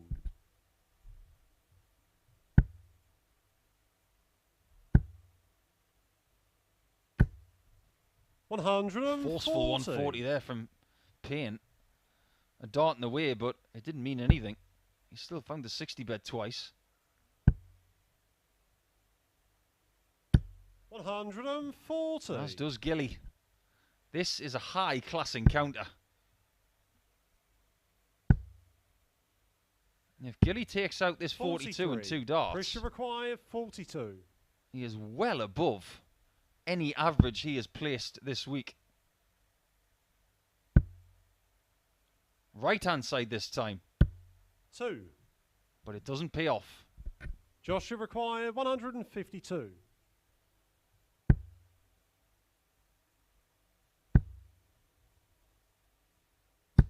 $60. Three very Pressure well thrown required shots 40. that don't find the mark. Game shot. But that one does. Chris A Gilliland. lowly 16 darter brings us to 2-2, but the averages in this game are very, very healthy. I just wonder where we're going to go from here. Fifth leg, it's Josh to throw first. Game on. There you see them. 43. These guys have got very good personal bests from previous times. 109.81 Gilliland's PB. Josh has the best one of anybody in this group 100. at 113.49. That's quite far up on the all-time list here at the Live League. 58. And just looking at the head-to-heads of all of these guys in the 15 different fixtures this week in Group A. 100. There's a lot of dominance in there purely because of what Jim McEwan has done. He has not lost to anybody. But in the different fixtures, 56. there is a 2-0 scoreline so far this week for 10 of the fixtures. Only 5 of them are currently tied at 1-1. Well, before we started today. This is one of the fixtures that was 2-0. 85. Josh will be hoping it goes to 3-0.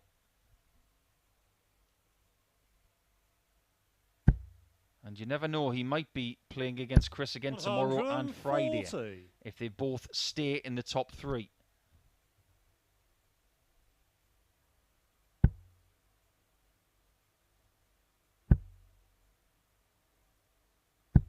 $100.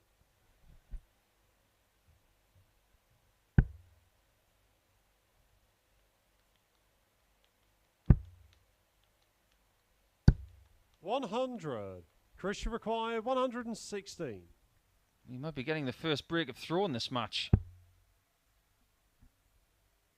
I don't think that's there. It just misses on the north side. 56. Josh, you require 104.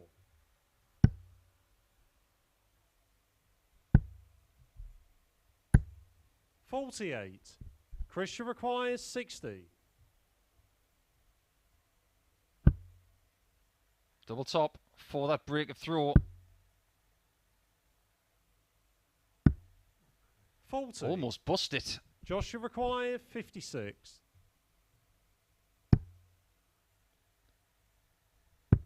Game shot on the 5th leg. Josh Payne. Did he go for that? Treble 8 for double 16, because that made absolutely no sense to me, but it worked. 6th leg, it's Chris to throw first. Game on. I think we may have to classify that as a bit of an exhibition shot. It was 45. that, or a monumental miss at the single 16. Well, I didn't expect to see that at all. 125.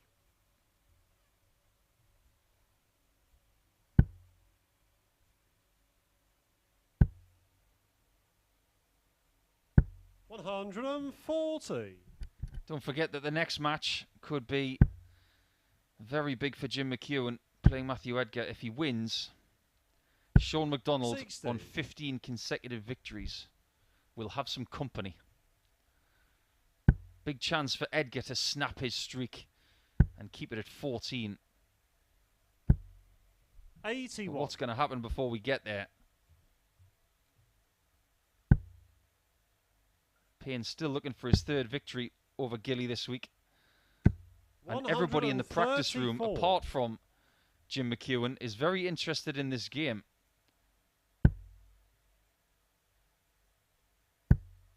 The chasing pack want Josh Payne in the wind. They want him to sew up 55. 2nd position so that Gilliland is very, very vulnerable in 3rd.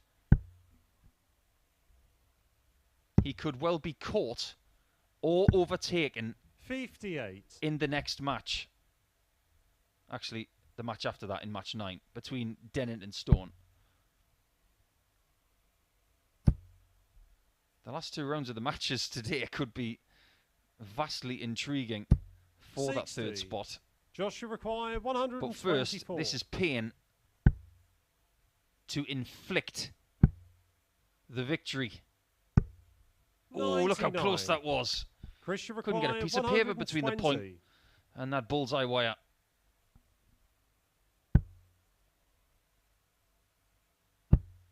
He's had mixed fortunes on tops, 80. and that could be the end of this one. Josh, you require Could 25. be the first victory over Gilly this week without it going all the way.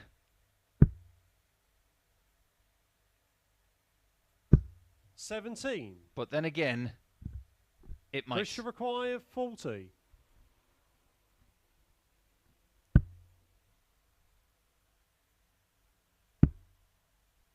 Must give it a go. Game shot on the 6th leg. Gives it a go, Chris he does. Gilliland. And that is a somewhat unlikely hold of throw in leg 6 in the end. We are going to leg 7 for the 3rd consecutive time between these two players this week. 7th and final leg. It's Josh to throw first. Game on. Josh had the darts on Monday. He didn't yesterday, but has them today. 59.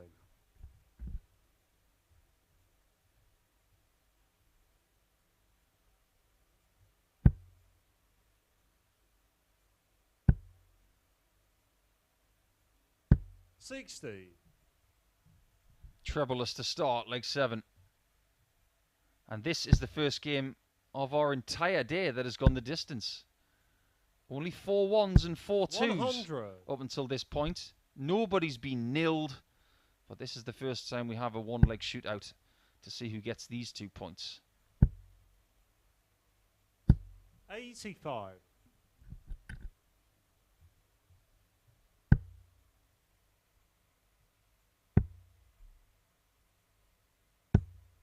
That's more like it. 134. It's not a 140 plus score, of which Josh has got 4 in this match. Gilly's got 6. 58.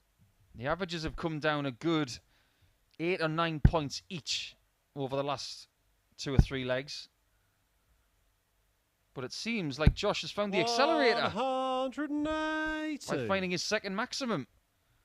The last chance in the whole match for him to get a max, and he banks it.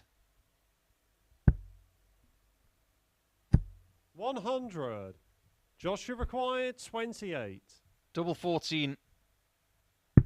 Game, Brilliant. shot, and the match. 13 Josh dart hold, Payne. and he forced Chris Gilliland to get a 4-visit leg just to get the points there, and he's now suffered 3 consecutive defeats in his day so far.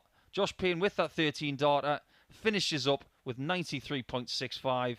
Gilly, well, he didn't find the outer ring enough, did he? He did have enough chances. 12 shots at double and only converted 3 of them, but didn't get a chance in that last leg decider. Payne, now in the wind on 16 points. It's all about the middle match of the day now, because Jim McEwan is looking to get to 15 straight wins. Will he do it? Join us after the break to find out.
Hello and welcome back. There is quite a lot on the line in this middle match of the day for Matthew Edgar as well as Jim McEwan. So without further ado, let's go down to the board to see how they're feeling ahead of this 8th match of the day.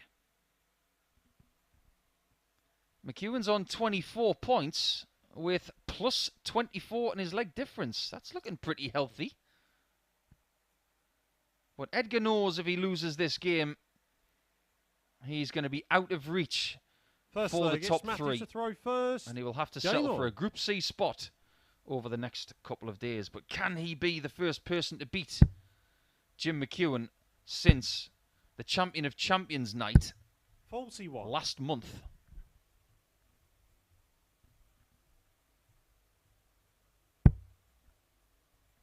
Just to give you some sort of indication as to how strong this performance has been from McEwan this week. 140. Only 2 players have had win streaks that he's currently on. Jan van Veen in the previous phase of matches this year, and Sean McDonald in phase 2 last year, which was quite a long time ago. But another way of telling you how strong he's been is that Graham 39. Hall last week bagged 26 points to win Group A by an absolute giant margin. 85. His leg difference was plus 29. Jim's already knocking on the door of that total, and he's got 3 matches left.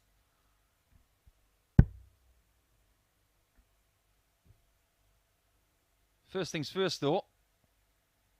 Jim would just like to win this week to get to the Champions Week in October. And if that happens, we won't see him for a while. In fact, a couple of months. But we aren't going to see him the next couple of days. He's going to be resting up and practicing at will, getting ready for Saturday night once again. 180. Matthew, you require 140. First 180 of the match comes from 100. The Group A champion. Jim, you require 76.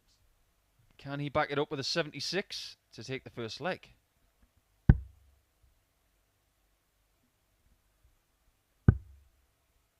Double top. Game shot on the first leg. Lethal. Jim McEwan. That is the only way to describe that, because that's 256 in 6 darts. Now, you can do that Second one leg, dart Jim better than that. First. Game on. But you don't have to. If you take it in 2 visits and are given 2 visits, you can't ask for much more. 140. Now, a lot of our viewers on Sporty Stuff TV, and our international viewers, of course, around the world on YouTube, I'm sure they're all sports fans, loving seeing 180s from Edgar there. But you've all probably seen a movie called Moneyball. And do you remember what that movie was about? It was about a lowly baseball team in 100. California called the Oakland Athletics, who were having a pretty dreadful season in 2002.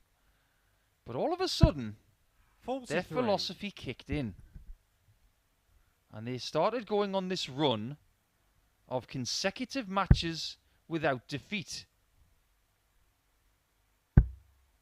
And in July and August of 2002, they won 20 60. games of baseball in a row, putting them in the top 10 of consecutive wins all time in Major League 93. Baseball. They overtook the 1947 Yankees and joined the likes of the Providence Grays and the St. Louis Maroons from the late 19th century. 95. In fact, only 4 clubs have had better runs than those 58. 2002 Athletics. Jim, you require 106. The reason I say that is because Jim McEwan is on the cusp of equalising our record holder, Sean McDonald, if he wins this match. 42. Matthew, you require 127. So today I've already compared Jim McEwan to Jakob Ingebrigtsen from Norway, the middle distance runner. Now I've just compared him to the Oakland Athletics baseball 64. team. I'll tell you what, if he wins the rest of the games today, I'm going to have to compare him to Arsenal and call him invincible. Because on double top, he's hitting the red bit like the Arsenal shirts. He's seeing it like it's the size of a barn door. 2-0 in no time at all. Third leg, it's Matthew to throw first. Steady. 140. That's what I would categorise a 91 average as. But his doubling is anything but steady. 2 hits from 2. And if you go back to his previous match, he didn't miss a double in that match. So he's now 100. 6 from 6 in his last 6 darts at double. 140. First game of the day, he was 57% on his doubles with a 99.49 average.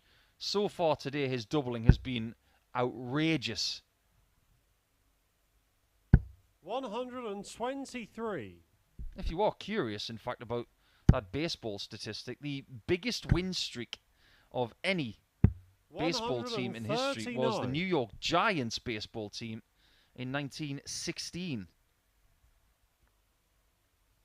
They won 26 in a row. But there was a famous line from the Moneyball movie when they got to 44. Matthew, the number 20. 82. They said, "We may never lose again." Well, that double top bed's getting a battering in this game.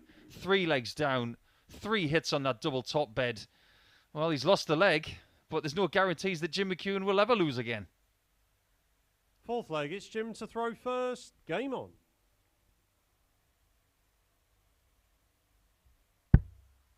I wonder what the biggest win streak of any darts player in history is. I'm throwing that to all of our stats friends 60. out there.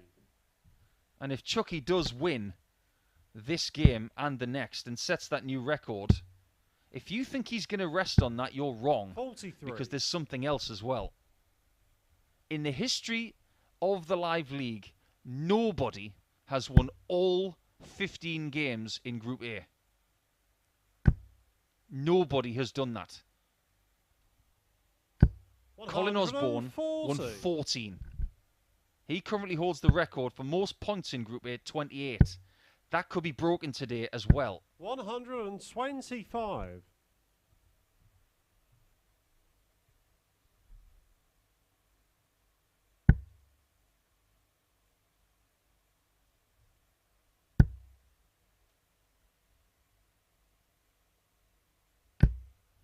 When we first started doing this format of play, I did vocalise that I wasn't sure that anybody would ever get 30 points. 100. I know he's only got 24 for now, so I'm not getting too ahead of myself, but he's still got a very big task ahead of him if he wants to stay undefeated. He has to beat Matt Dennant and Josh Payne and Matthew 55. Edgar to be undefeated in 3 days.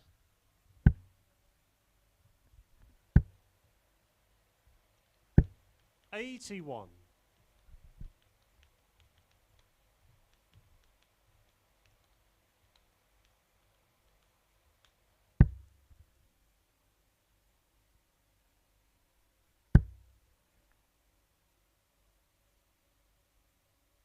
100. Matthew, you require 152. Great first start. Second one's not bad. 120. Third one almost finds the mark. Jim, you require 80. Spirited effort to try and take that 152 to level this match up. McEwan is banking on 2 singles for that double top. That was a very precarious single. Game shot Oh on the my fourth leg. word. Jim McEwan. Will he ever miss tops ever again? That's now 7 straight legs he's hit with the first starter double. Miraculous. Fifth leg, it's Matthew throwing first. 95. Jim McEwan may be a Terminator, sent from the future to dispose of all of the dart players in the live league, the way he's playing. 100. He's actually got me searching for longest win streaks in sport, and some of them are really interesting. 99. My search engine tells me that the honour of the longest winning streak in sporting history, purely in terms of time, belongs to the New York Yacht Club, who won the America's Cup 25 times over a 132-year period. 59. Beat that, Jim.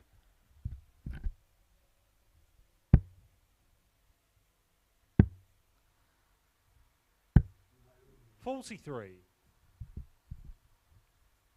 But what about Julio Cesar Chavez? I know this one will be very much known by our friend at the Live League, Chris Mason, because Julio Cesar Chavez won 87 straight boxing matches before a draw with Pernell Whitaker in 1993. 40. I mean, 87 fights.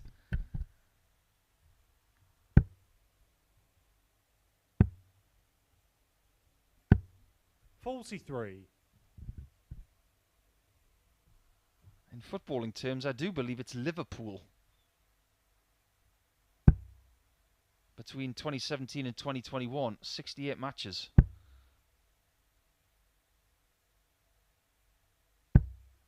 $58. But he's flagging a little bit towards the end of this one.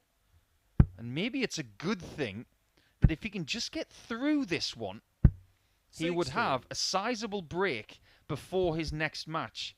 Edgar will play again against Gilliland in match 10. And that'll be before McEwan returns in match 12. So McEwan's got a really long break between now and his next match. 100. He just wants to get this done. Matthew He's requires showing signs of that 161. slightly stiff shoulder from earlier. Oh, he only went and he went for it. Matthew Edgar. For a moment, I didn't think he was going to go for it. But that is now the biggest finish of the week. What a great bullseye as well to bring us back to 2-3 down for Edgar. Game on. We've seen some remarkable finishing today.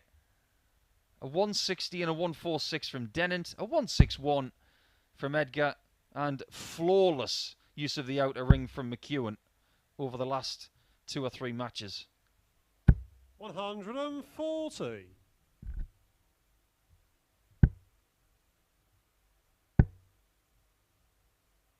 $140. Edgar wants to be the person to beat him first. You know that's his motivation, right? But usually at this point in the matches this week, McEwan has found an extra gear. 100.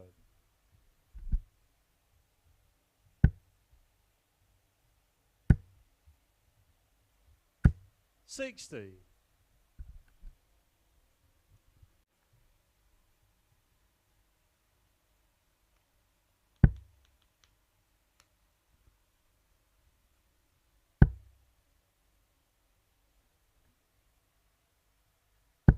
Without confirming this statistic, I'm going to have to look into it at some point if Jim keeps winning. But maybe the record 97. for consecutive wins in darts is Jim, Phil you Taylor require at 60. 121. Yes, 6-0. He's got 6 darts from 1-2-1 to equal the record of Sean McDonald. 85. He didn't mean to leave double 18.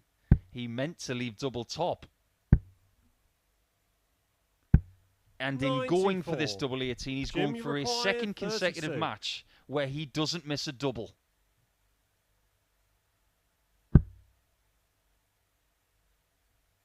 He didn't expect to miss a double. But Game, he only shots, misses and the one. match. Jim McEwan. Remarkable. There you see the respect between those two players. I am lost for words at the prowess on the doubling from Jim McEwan today. 57%, 100%, then 80%. His averages, we can forget about those. The doubling, absolutely remarkable. And Edgar lost with his best average of the week. There you go. That's darts. But 15 matches now undefeated. Sean McDonald, you've got company. And your record may be broken when he comes back. But we are going to take a short break to get our breath back. And when we come back, it's going to be Matt Dennant against Gary Stone in the fight for third place.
Now turn our attention to the battle for third position because it looks like Josh Payne is pretty safe for the number 2 spot, and we know that Jim McEwan is very safe at the top. So let's look at the table ahead of this match here.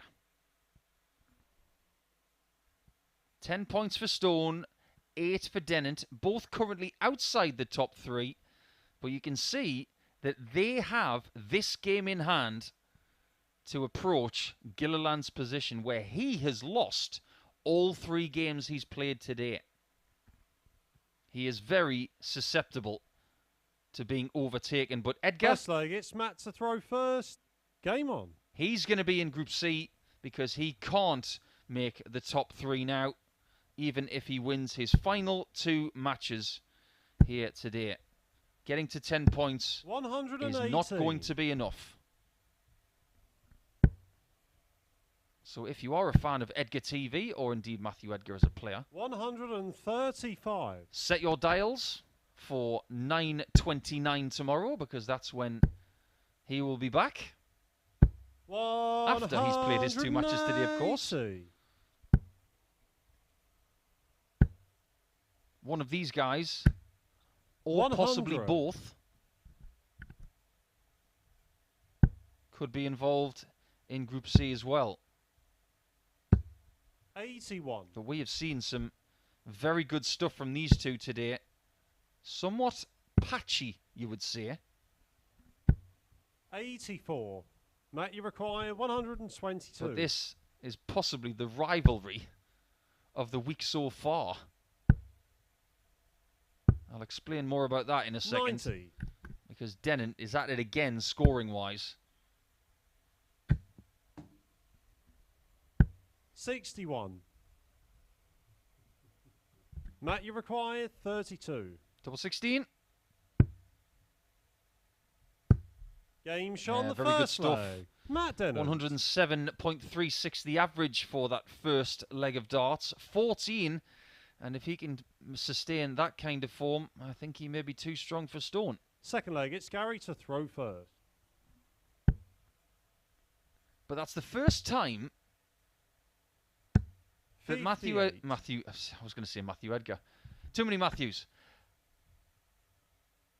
Matthew Dennant has taken the first leg against Gary Stone this week. 140. In fact, it's the first time he has won a leg against Gary that wasn't leg 4, 5 or 6. 140. Both games they've had this week, Stone went 3-0 up, and then it went to a last leg decider. 96. So they've broken that little streak at least.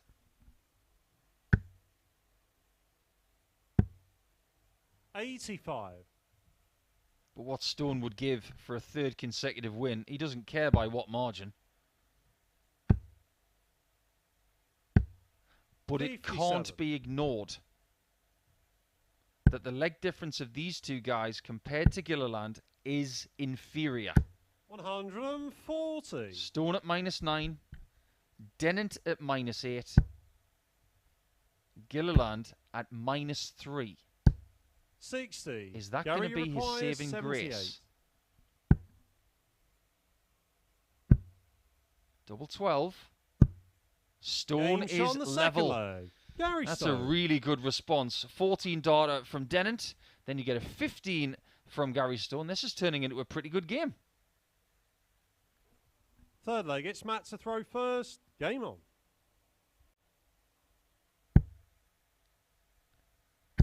If you are the Northern Irishman, Gilliland, you're probably wanting Matthew Dennant to win this game. 180. Because that way it will be a 3-way tie on 10 points after 3 rounds of matches. 85. The other alternative is that Gilly is overtaken by Stone on points, and he doesn't want that to happen. 140. Big smile on the face of Stone as if to say, why is everybody playing their best darts against me? 100. Take it as a compliment, Gary. They all know how dangerous you are. 93.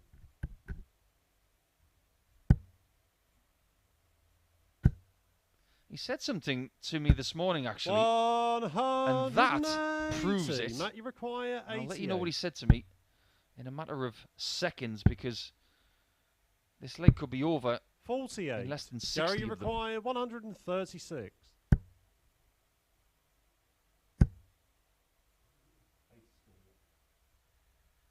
Another fabulous leg of 96. darts. Matt, you require Both 40. on tops after 12.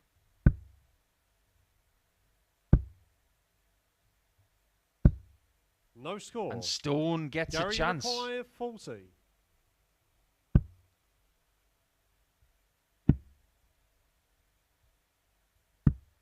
$30. A chance that he does not take. Matt, you require 40.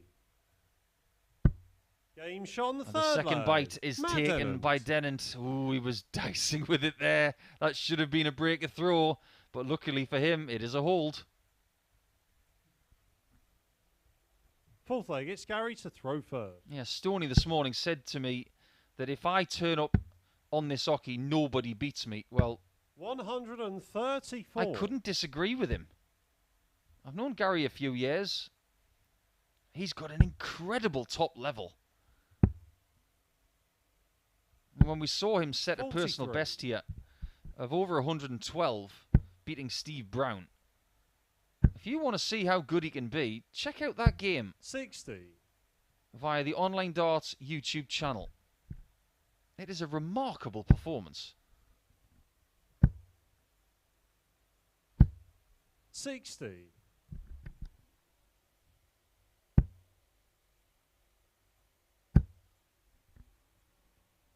100.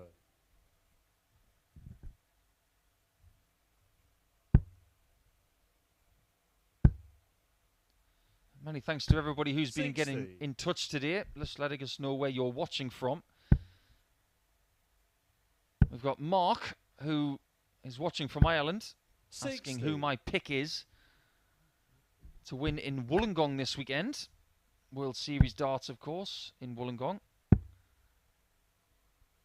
It would be easy of me to 60. say that Gary require Michael Van Gerwen's going to win, but 147. I'm going to go for Gerwin Price.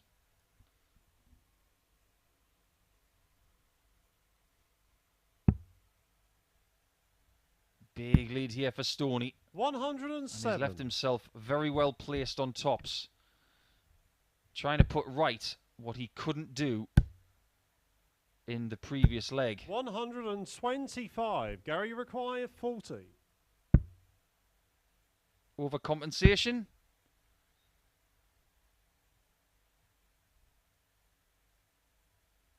Game And we shot held on our the breath fourth for a leg. double 10, Gary Stone. which we got.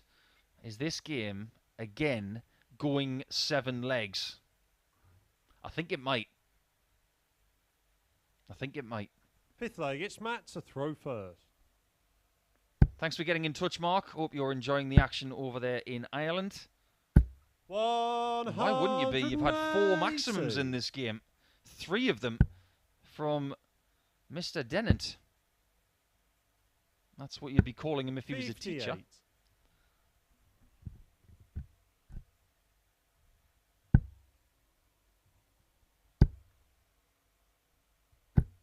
$125.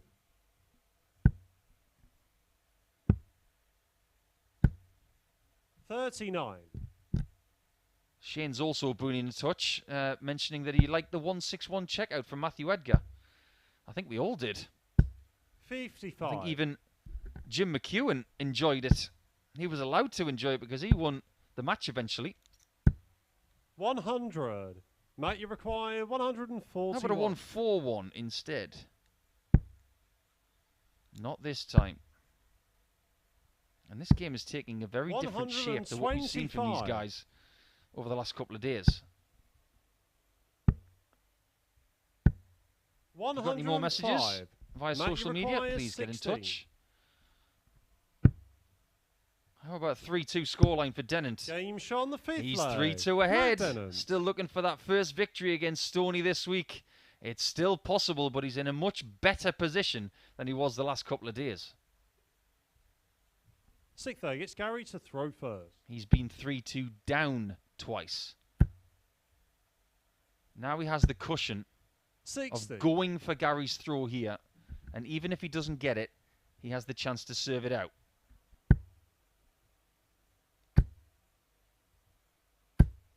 That's a fourth 180 in this contest from Dennant. 55. And it's also a 96 plus average. 100. This is a rather ruthless display. And what we could have on our hands are 3 60. players on 10 points with 2 matches to play each. The story of Wednesday 85. is not just Jim McEwan. the story is also about who 140. is going to get the Matt, you bronze medal require position in 136. Group A. Not that we've got any medals for them. But what we might have is another 12 darter. Game, Oh, shots, Matthew and the match. Dennant, what a Matt way to Dennant. finish that one. What a beautiful display of scoring and finishing, knitting it together. And look at these stats. Let's have a look at them. 97.77, 44% on the checkouts. Doesn't do him justice, but that highest checkout of the match comes at the very end, and he gets 4 maximums as well. He's on 10 points. Stone's on 10 points. Gilliland's on 10 points, and 3 rounds of matches are finished. We'll take a short break, but when we come back, it's Gilliland on the chopping block to see if he can get to 12 points. Will he? We'll find out after this.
Hello and welcome back. We've got 2 more rounds of matches coming your way and 6 matches in total. We're going to start with Chris Gilliland in his quest to keep his 3rd place position.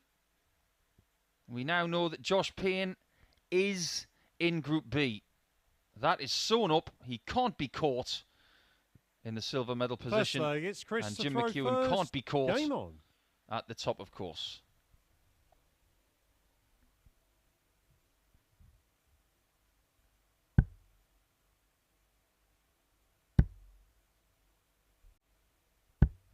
128. I've been having a little conversation with one of my friends today. 140. A fella by the name of Stefan Everard. He's been giving me some wild stats about a tournament in Hampshire. 60. And while we've got a little bit of a break from the frivolities of Jim 57. McEwan's win streak and the quest for the third position, I'd love to mention this. Someone who has played in the Live League before in Richard North, a vastly confident 41. fella. Back in 2017, he was playing in something called the Southampton Darts 100. Series. And I am reliably informed by the organiser of said tournament. And this is not one of those moments where 55. we're over-embellishing something. This is fact. Richard North won 92 60. consecutive games of best-of-7 legs. Just think about that for a second. We are lauding Jim McEwan right here at winning 15 straight. 58. How about Matthew adding another Maguire, 77 to that? 144. No wonder Richard North around 2017 was confident. 128. I would be as well if I'd won 92 straight games. And of all the players who could have ended that streak, it wasn't Simon Whitlock, it wasn't Andy Jenkins. 84. It was Graham Matthew Chalk. Maguire, 16. Game shot on the Well, first that's a first leg break Matthew there for Edgar. He could be scuppering the chances of Gilly. He hasn't won a match so far today, but Edgar is looking pretty good. Second leg, it's Matthew to throw first.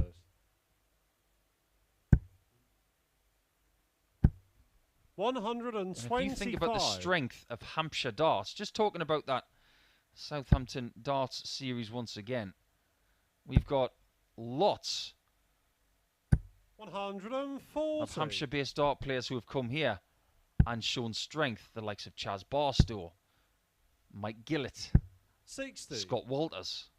These are players that Richard North beat multiple times in that series event in 2017. 60. A remarkable thing. Anyway, just a little diversion away from that. 96. But I'm not forgetting about Rob Collins. He's another Hampshire-based dart player, and he's going to be here tomorrow. In fact, he's going to be playing in Group B. 45. Oh, how Gilly wants to play in Group B. But he has to get a move on because both Gary Stone and Matt Dennant are hunting him down. 140.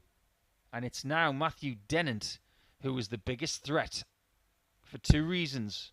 One, he's in better form than Gary today. Secondly, 180. Stone Matthew has got the top 80. two for his last two games. 40. Chris requires 76. Can Chris rescue this leg? Could well have been 2-0 down had Edgar hit that tops. 56. He could still be 2-0 down. Matthew 40.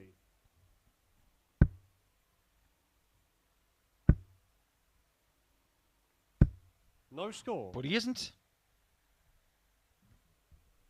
Christian required 20. A little bit of disbelief there from prime time.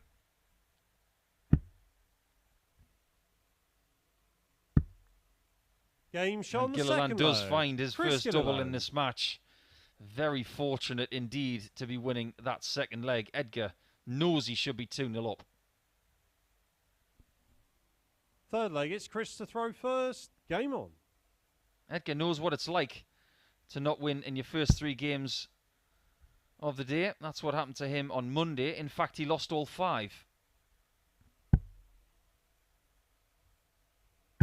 45. As far as the daily standings are concerned, after 3 rounds of matches, McEwan's on 6 points, Dennant and Payne on 4, 97. Stone and Edgar on 2, and Gilliland on 0. You just wonder if he's having one of those days, the Northern Irishman,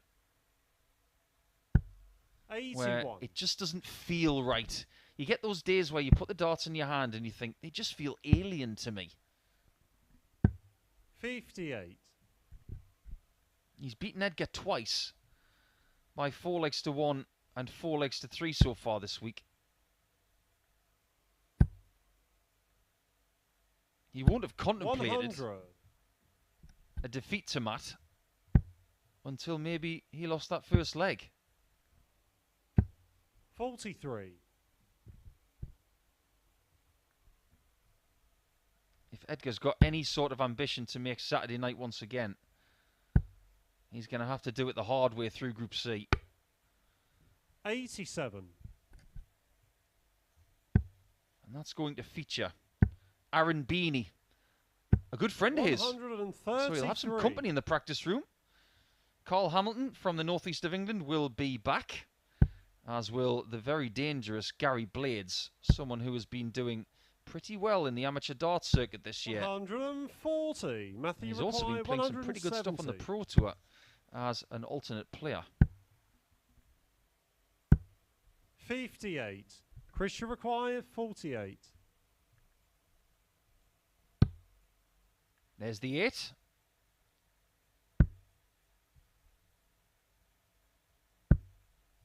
But he doesn't get the final product. Matthew required 112. What a lie. What a dart. 96. I was going to say, what a finish. Christian required 40. But he didn't give me the punchline. Game shot on the third leg. It's Chris who takes the Gilliland. lead somewhat unexpectedly. You got a flash graphic of the averages at the beginning of that last leg. They haven't changed that much. This is a bit of a scrapey performance Fourth here leg, from it's Gilly. Matthew to throw first. If scrapey's a word. 58. How about scrappy? That's a little bit better, isn't it? Yeah, 73 average doesn't give you much, but so far it's given Chris a 2-1 lead. 45.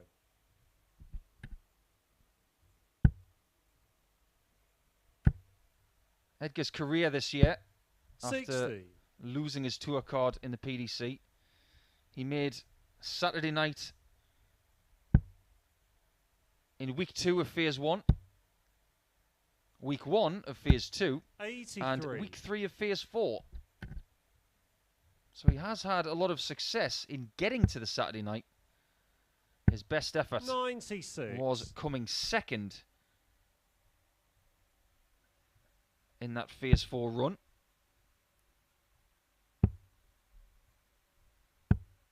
58. And that's where he lost out to Graham Usher in week 3 of that phase. No shame in that. 99. We know how good Graham Usher is. That was a Saturday night that also involved Gary Stone. You wonder if Edgar and Stone will grace the same finals night once again. 137. That phase was won by Josh Payne. 100. You see where I'm going with this? That's why this group is so stacked. Because they've all done bits in the last couple of months. 125. Matthew require 88. Got to go 18 bull. 63. He's had some near misses on that bullseye today. Christian require 53. And Chris has got to feel fortunate that he's getting these shots. 13. He's not taking full advantage Matthew though. require 25. Double 4. Game shot on the And fourth that's found leg. for 2-2. Matthew Edgar. Gilliland may have run out of lives in this game because he's had plenty of shots at a double after Edgar has missed. Fifth leg, it's Chris to throw first. There's Game no on. guarantee that that trend will continue. 8 shots at double with 2 hits for Chris. 9 shots at double for Edgar with 2 hits. 100.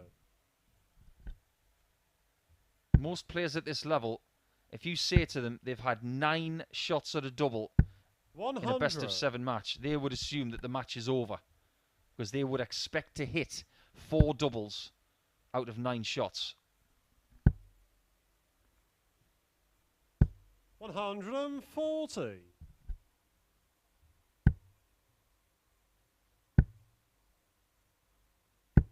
140. You don't see a great deal of players using kite flights these days.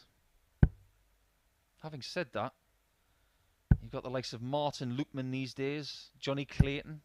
100. It's only recently that Matt has gone to these flights. He's used slim flights in the past, which Chris is using today. A big wing flight at one point to get them to stand a bit more upright, but he's obviously very comfortable with the kites at the minute. 60. Matthew require 121. Bullseye.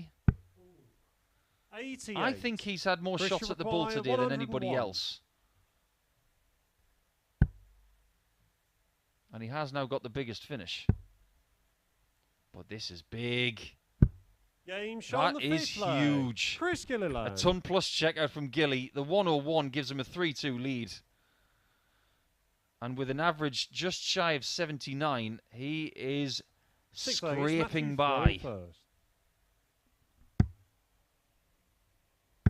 134. With one more leg, he will put big pressure on Stone and Dennant in round 4 to keep pace. Dennant has got McEwan.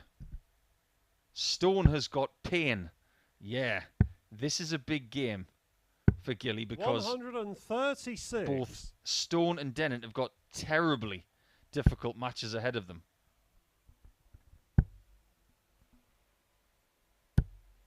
45.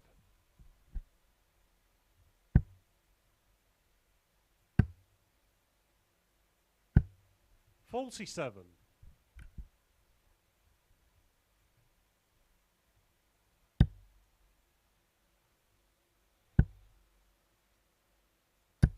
100. You might have to do it the really hard way by doing it in 7 legs.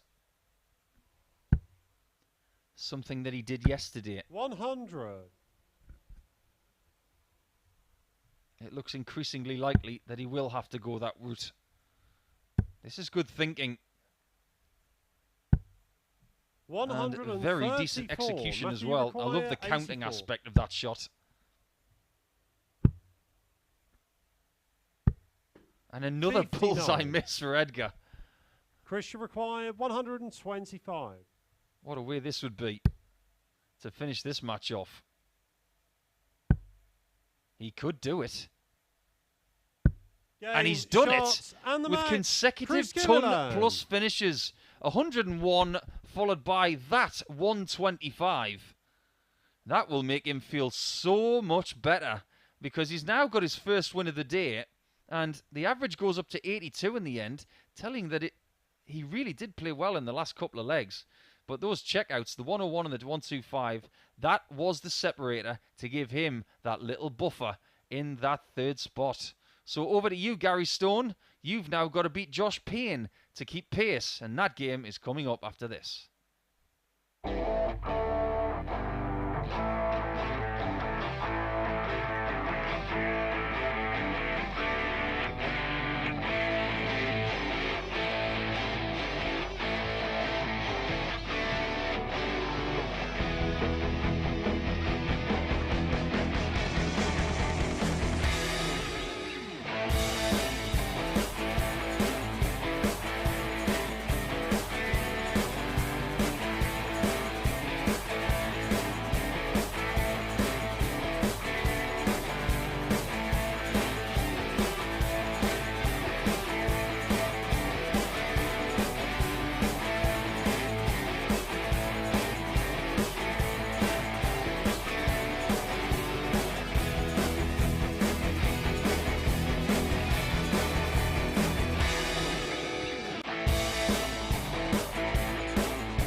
Hello, and once again we are going to the Ocky for a best of 7 leg match, but this one is key for Gary Stone. He First doesn't leg, know it's where Gary he's playing to throw first. over the next Game couple of on. days. We're about to find out in his next couple of matches. 60. We know exactly where Josh is playing. He's going to be on the evening session for the next couple of nights. Who's going to join him? 81. We know that Rob Collins, Daryl Pilgrim and Dan Reed are going to be there with Josh. 140. That's already a brilliant group to watch. But if Gary has ambitions of playing the next couple of nights, 40. you sense he might have to win this match because Gilliland is now 2 points ahead. 45. His leg difference is 10 ahead of him.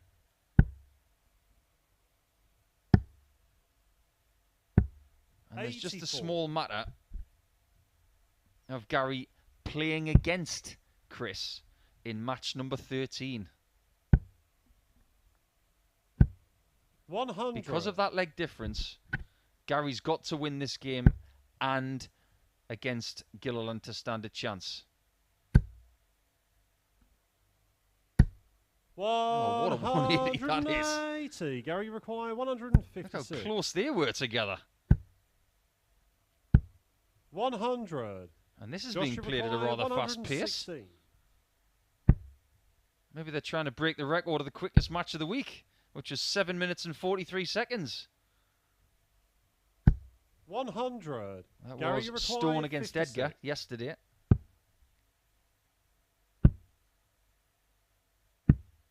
36. Chance for Payne to break. Josh requires 16. Game shot on the And first break he leg. does. Josh Payne. To the chagrin of Stoney. So, Payne still possible, trying to get more points than anybody else for that second position. Second leg, it's Josh to throw first. Game on. He can get 20, which for second position is brilliant. 95. You feel that Josh has got a bit of extra venom in that right arm because he's not used to losing groups. 140. You've got to use these little things as motivation. Now, I've had a really good question on Twitter from Ross Coleman. 60. Thanks for getting in touch, Ross. Hope you're having a very good day. Thanks for tuning in. And he's asked, have I ever been tempted to use kite flights, or have I 96. tried them or used them in practice? Well, funnily enough, I used kite flights for about 6 months, around 6 or 7 years ago, when I was playing in the World Series in Australia and New Zealand.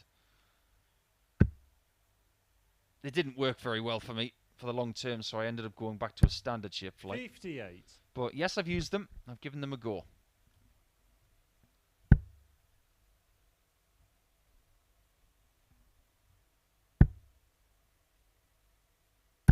60.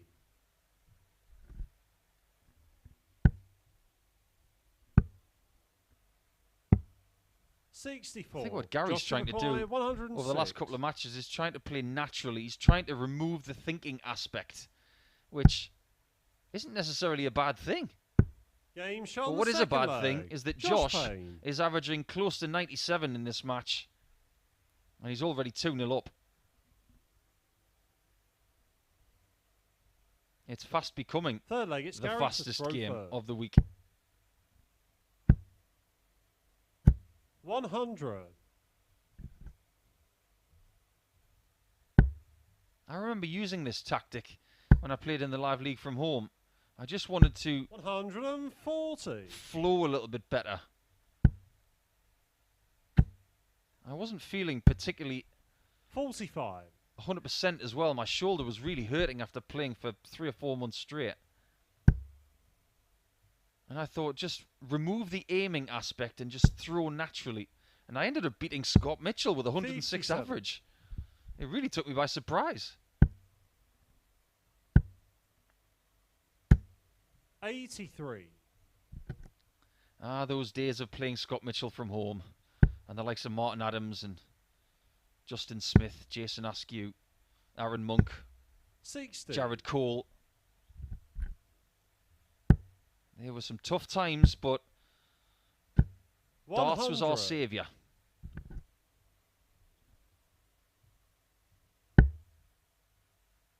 Jared Cole's another one who has won 10 consecutive matches in a Group A before. 140. He had 20 points after 2 days, but he couldn't get the perfect 30. I do believe off the top of my head, I think he got 24. Josh, you require 104.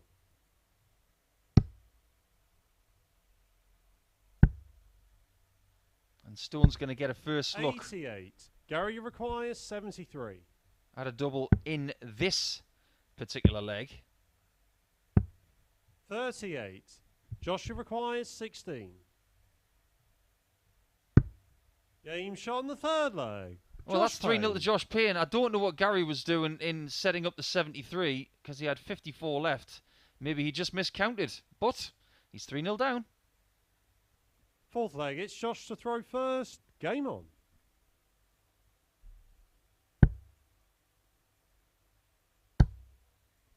We have not had a 4-0 scoreline 140. all day. And a 4-0 loss 100. would mean that Stone is not going to get to the top 3 because that leg difference is so far back. 60. Even with an 8-leg swing in a game against 85. Gilly, it wouldn't be enough. Because he'd be on minus 15 and Gilly would be on minus 1. So this is looking pretty dire for Stone. 131. And his home for the next couple of days looks more likely to be the morning as opposed to the evening. 55. Josh, you require 170.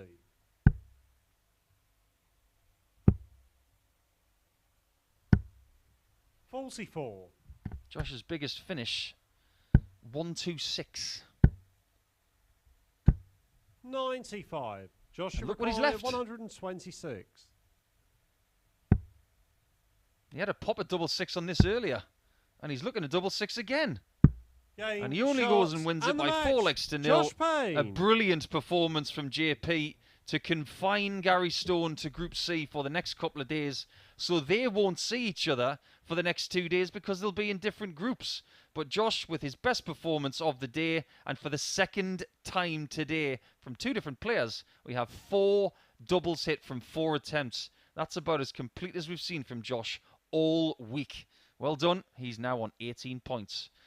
Well, drum roll, please. It's time for Jim McEwan to try and break the record. He's got Matthew Dennant in his way, but if he beats him, it will be his 16th consecutive win, which will be a live league record. Don't miss this. It's coming up after the break.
At the start of the day, we all thought it was possible that maybe Jim Mack would have the chance of going undefeated to 15. He has. He now has another chance. Time to break a record, potentially. But in his way, he's got a Matthew Dennant who is starting to find some form. There are two things on the line in this match, and two things still on the line for Jim today. Two records could be broken. First leg, it's Jim to throw first. Game on. The first record which he could set in this match. It could be the biggest win streak in Live League history. He already shares the record with Sean McDonald at 15. 16. 21. With a few dots after it would be the new record. Just imagine, though, if he was to win this match, he would have a game against Josh Payne 60. in match 15 to win all 30 points in Group A, which has never been done before. But we'll come to that if and when we need to.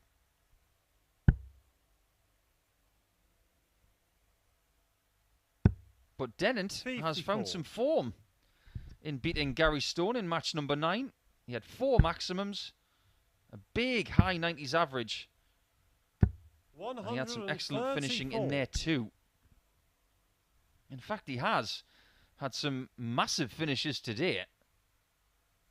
A 160, a 146. And he's got his good pal Dave Carnell. I hope I said that 60. right, Dave. Might be Carnell. But Dave is watching, saying that he does practice with Matt. And he will be disappointing with his 97. finishing overall over the last couple of days. But he still has a chance of nicking that third spot. But in order to do so, he's going to have to win this game. 59. And potentially beat Matthew Edgar as well in game 14. The only other get-out clause that he's got is if this game is lost tight and then Gilliland loses heavy to Gary Stone. But regardless of what happens here, he must beat Edgar in match 14. And this must be either a win or a tight loss.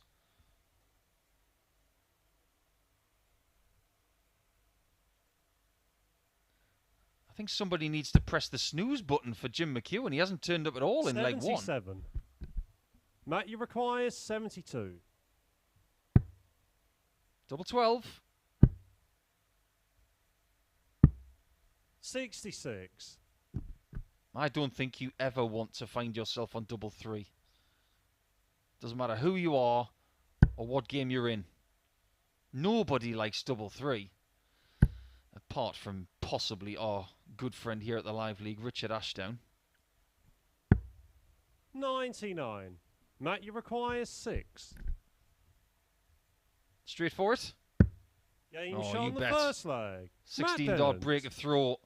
So he has first blood in this contest that has a lot riding on it. And Matt would love a victory. Second leg, it's Matt to throw Because first. he would be Game the on. first person to beat Jim this week. Showing everybody that he's human. 55.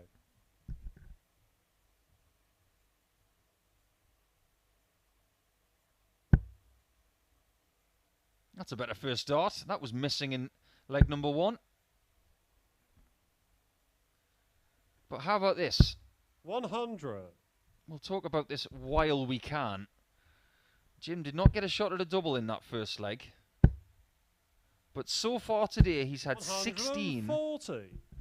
darts at double all day. He's hit 12 of them.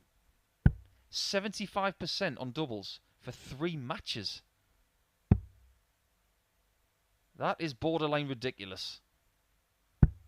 57. And if you think about some of Matt's previous games today, particularly the first game of the day, he had 22 darts at double in his first match. He had 6 more darts at a double in one game than Jim's had all day. That's how ridiculous the finishing has been from McEwan. 37. But he really hasn't found any range in this contest so far. And Matt is just plodding along, doing very good things.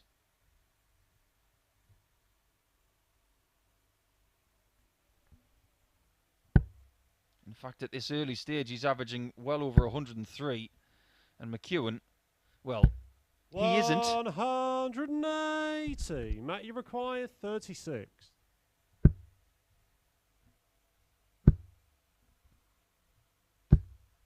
No score. Well, just imagine if McEwan takes out this 127, winning this leg from nowhere.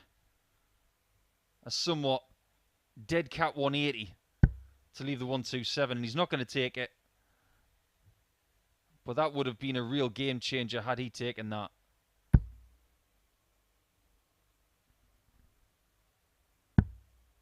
$47. If you don't know what a dead cat 180 is, it's just a 180 that's hit. Matt, you require 36. To try and put your opponent off their thought process, and it doesn't really mean anything.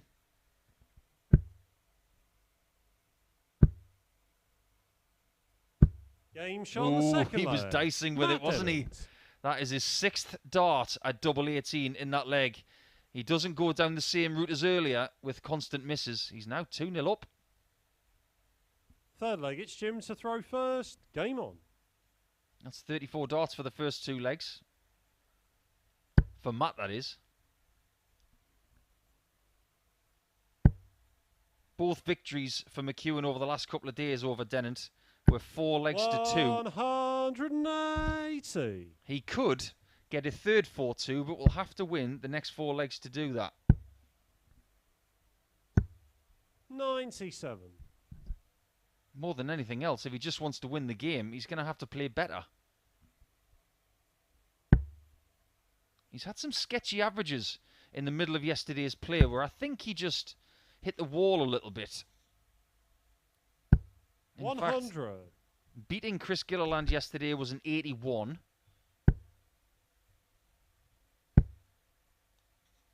And at the end of Monday, 121. he had a 78.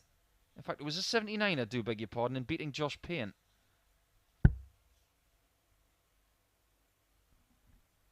So it hasn't been all guns blazing all of the time. He has had to scrap every now and then. 134. But somebody has pressed the snooze button after the first 2 legs where he's not played well. 87 60. after 9 is a real wake-up call for Matthew Dennant.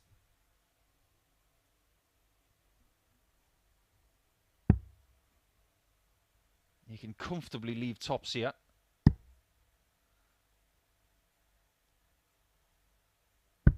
And he still hasn't missed a double. Jim McEwan. Wow. I just wonder, when he looks at tops, what does he see? He must be seeing it about the size of a basketball. Fourth leg, it's Matt to throw first. Game on. I honestly don't remember the last time he missed it. 134.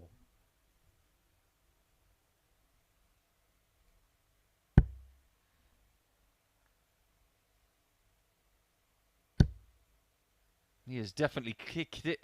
I'm just going to put my tongue back in. He's definitely kicked in. 180. How on earth is he averaging 92 now? Because in the first couple of 59. legs, he was woeful. He won't mind me saying that. He really was.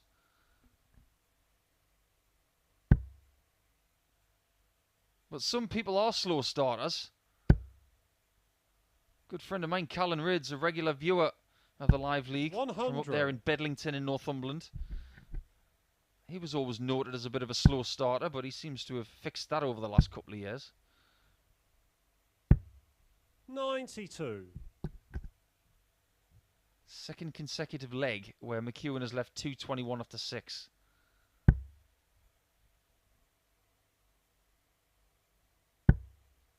Look at this. Remarkable. 180. That's his 4th maximum in the match. This is leg 4, and he's 2-1 down. 100. Jim, you require 41. Well, you know where he's going. He wasn't going for double 19, I assure you.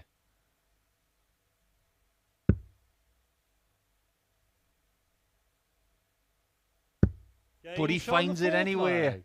Is there anything that Chucky can't do? He holds his hand up as if to say that was not my plan, but it's just a good job he hit the treble 1 instead of, say, a single 18.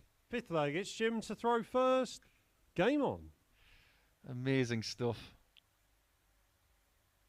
We do commentate on a lot of matches here at the Live League, and a lot of them just fade into obscurity, and you forget about them, but some you just never forget. 39.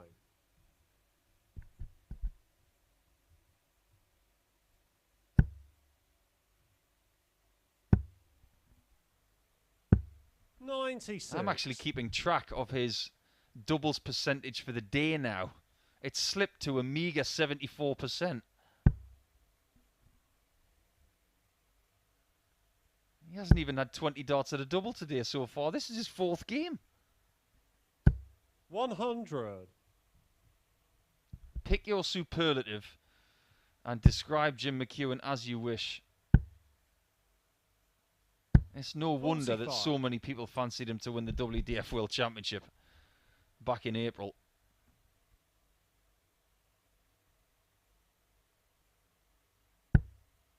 Just doing a few shoulder exercises in the background he was again, much like Dennant in the background there. Just stretching his lower back. 93. These guys spend a lot of time on their feet. It puts a lot of strain on ankles, knees, hips, lower back. And you could learn from this guy. You have to keep your weight down. You have to be flexible, because you never know when you're going to have to pick a flight off the floor. And the throwing position of a dart player is not natural. 42. You have to remain flexible, especially around that lower back. Otherwise, you could find yourself with problems. 100. Lovely ton there from Dennant, who's in a position to take a 3-2 lead. That undefeated streak of McEwan is under threat.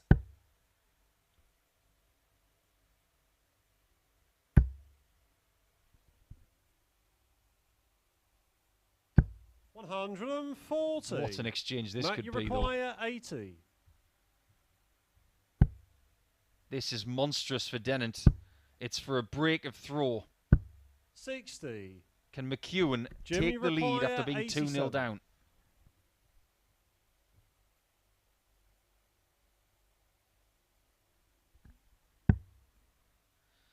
Perfect. Doesn't get any better than that. Double 9. 69. What a chance for Dennant. He did not expect, as did I, Matt, you require McEwan to 20. miss that double 9 or the double 18.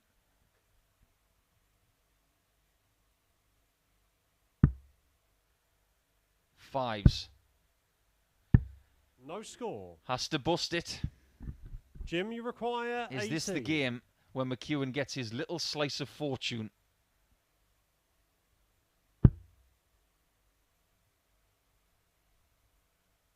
He had a little flash there of where he's going. He almost left himself on 7. Game But shot that's on a the fifth perfect leg. double 4. Jim McEwan. And he's 3-2 up. He's had his little slice of luck, but he made his own luck with that conversion of the 9 points after splitting the 18 double. 6th leg, it's Matt to throw first. Game on. Had a question from Big Sean on Twitter about spring-loaded points. He's asked, is there any 60. logic to them? I don't think so.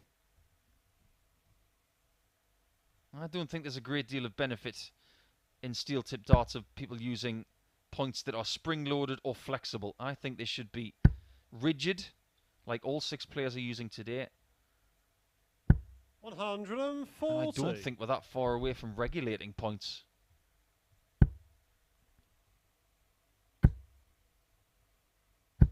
$135. Could we possibly go all the way to a 7th leg in this contest with McEwan having the darts to bank that historic 16th straight win? 100. He'll be hoping he doesn't need leg 7. Because if he does win leg 6, not only does he have history, 96. he's got a 3rd consecutive win against Dennant by the same scoreline.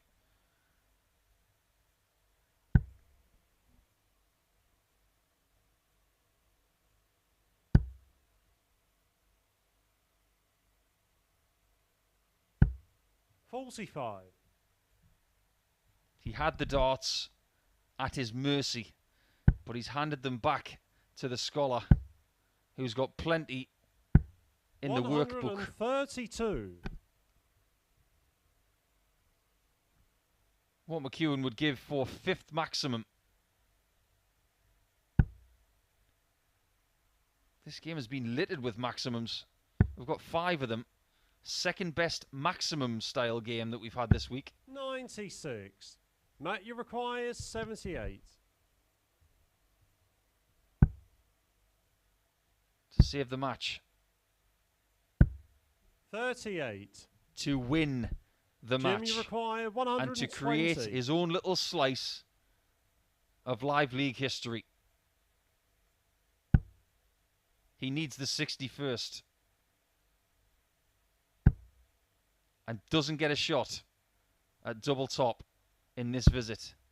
80. If only he had Matt, you require hit the 60. 40.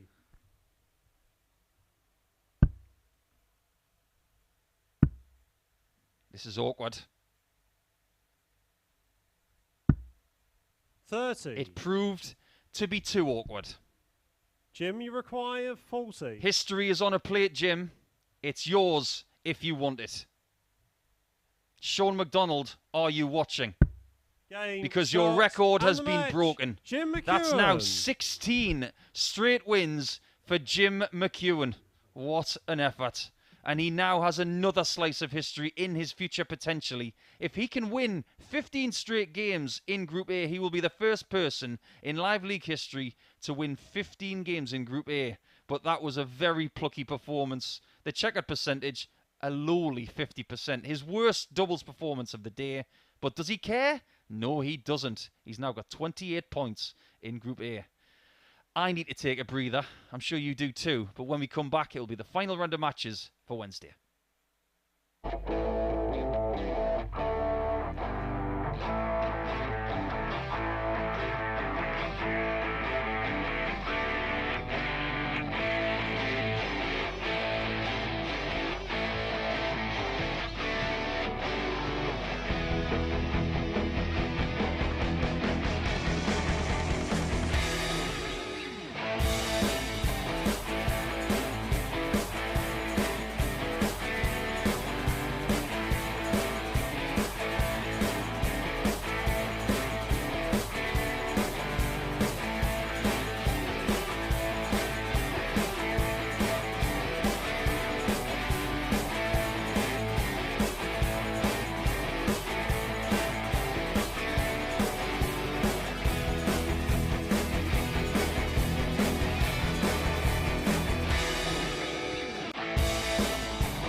Hello and welcome back. We've got one more round of matches for you for Wednesday, and I hope you've enjoyed the previous 4 rounds because Jim McEwan has won 4 games in a row again for the 3rd day consecutively. Gilliland and Stone will now do battle for the last time today. But as you can see, Gilly, if he wins and gets his 2nd win of today, he will soap 3rd position for a spot in Group Gary B. to throw first. Game on. His opponent in this match will not catch him.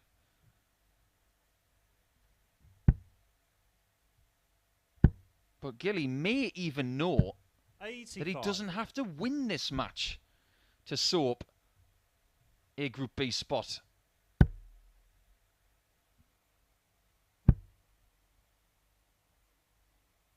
In fact, all he has to do is win 2 legs, and that will seal it.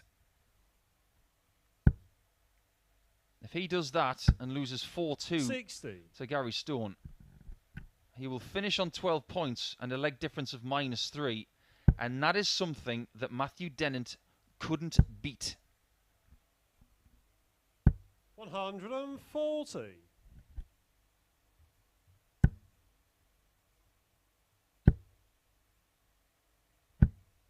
76. Everybody's won at least 1 game today. Edgar, Stone and Gilliland share the fact that they've only won 1. Dennant and Payne have won 2. McEwan's won 4. You might not want to go anywhere as well because McEwan's last match in this group is against 81. Josh Payne. For that magical 30 number, which has never been done before. 60. It may never be done again. We've been coming to this studio since 59. the early spring of 2021.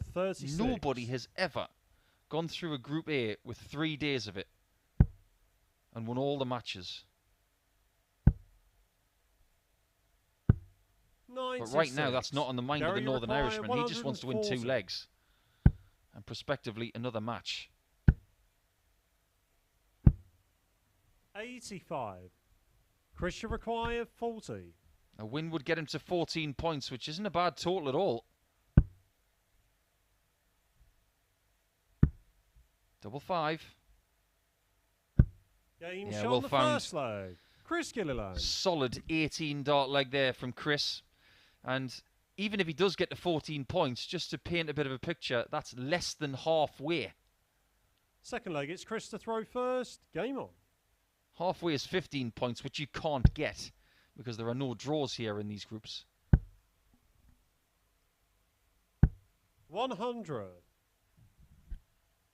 But to see only 2 players get more than half the points on offer to 100. them just goes to show how dominant Jim has been.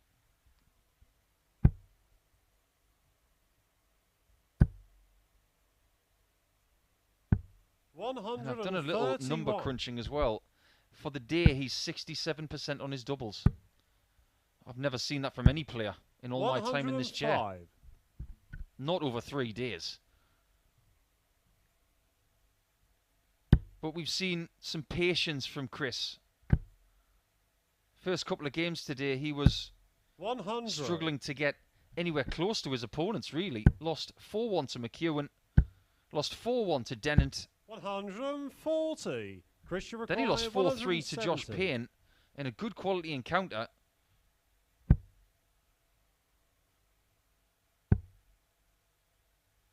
In fact, he lost to Payne 4-3 all Gary 3 days. 156. He may be sharing a 4th and 5th consecutive day with Josh if he does get those 2 legs he needs. 51. Christian requires 74.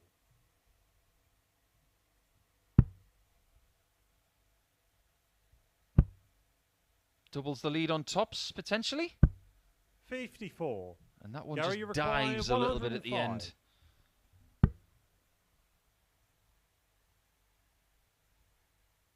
.95 left. It is quite a popular route now, 105 going bull first. 20. Bull 15 tops or 25 for 2 double tops. It does make sense.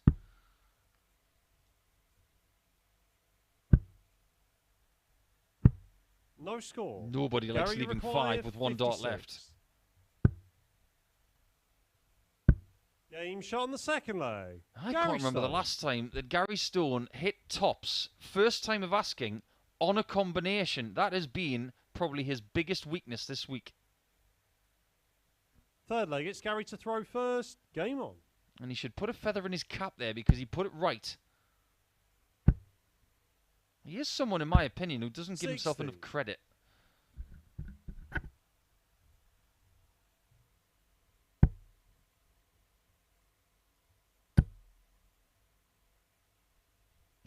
$140. I'm still trying to figure out how Gilly likes to land his darts in the board. Some of them land quite upright. Some of them land very flat. In fact, most of them. But what's his perfect first dart? I think it's that kind of lie. That one's gone in a bit more upright. 140. And that one skids over the top. He throws darts like no other person I know. 100.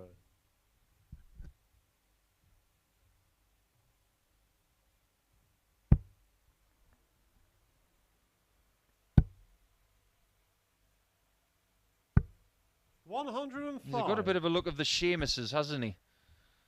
From WWE with the ginger hair and the ginger beard. 126. I'll embellish on that a little bit more in the next leg, actually, because that famous WWE wrestler has done something with darts before. Double top. 76. Not for the first time this week. He nudges the tops wire. 135.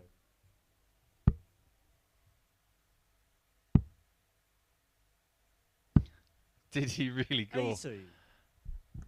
Christian required 40. 45. I just thought that maybe there was another route for him potentially. Because I think he's had too much in the way of problems 20. on double top. Just Gary try and change things 55. up. Maybe go for the treble 19 for double 14. But it is tops. And it's another combination. Gary Stone. So there you go. He's not going to catch Gilly in the table, but he might dent his chances if he wins the next 2 legs. Fourth leg, it's Chris to throw If first. Gary was to do that and plummet Gilly's leg difference to -4, 121. Dennant would have to win 4-0 to stand a chance. I haven't done the calculations for legs 1 yet. I didn't think I'd need it. 95. And I won't need it if Gilly wins 1 more leg. 140.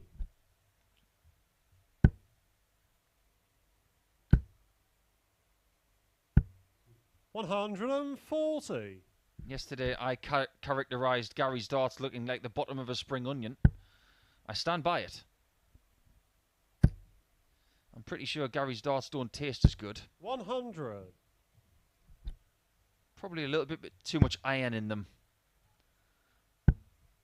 I know that's a bad joke. 46. But they are very individual. Christian require 140. That's a nice lie for a ton.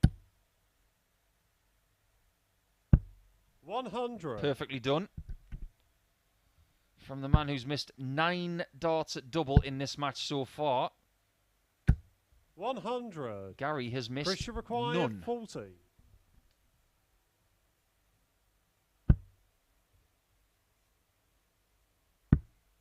Ooh. Game shot on the fourth That's leg. in. Chris Gilliland. I'll tell you what, the referee had to look probably not twice, but thrice.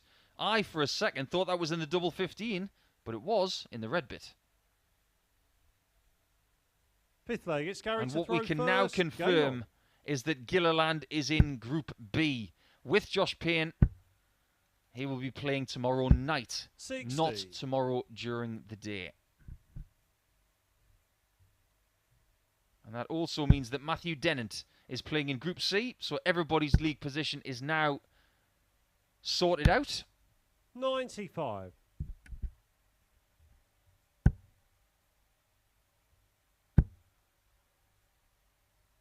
100. I say their league position is sorted out. Well, they know where they're playing anyway. Because that weird statistic from earlier where everybody who had their position after day 1, it was exactly the same after day 2. 41. Things are going to change, maybe.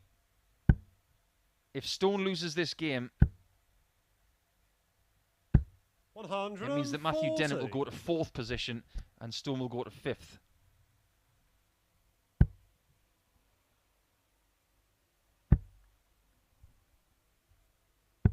$97.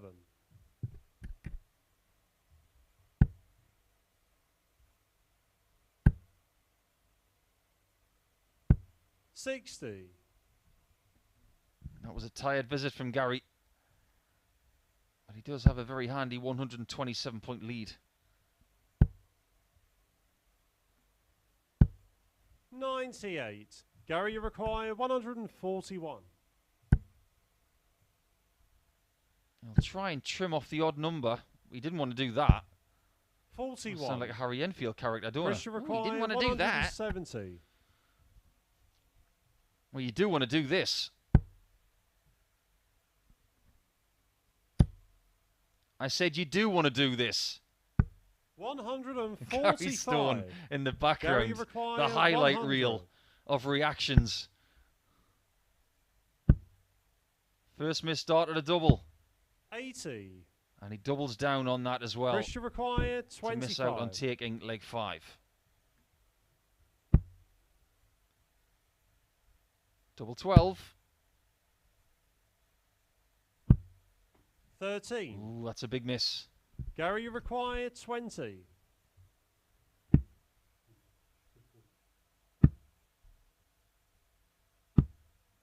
It's one of those classic getting closer to the double Chris, moments. you require 12. And then on dart 3 just overcompensates. Gilly for double 6 and a break of throw.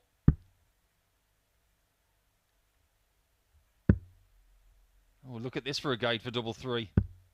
9. Wasn't able to use it. Gary, you require 10.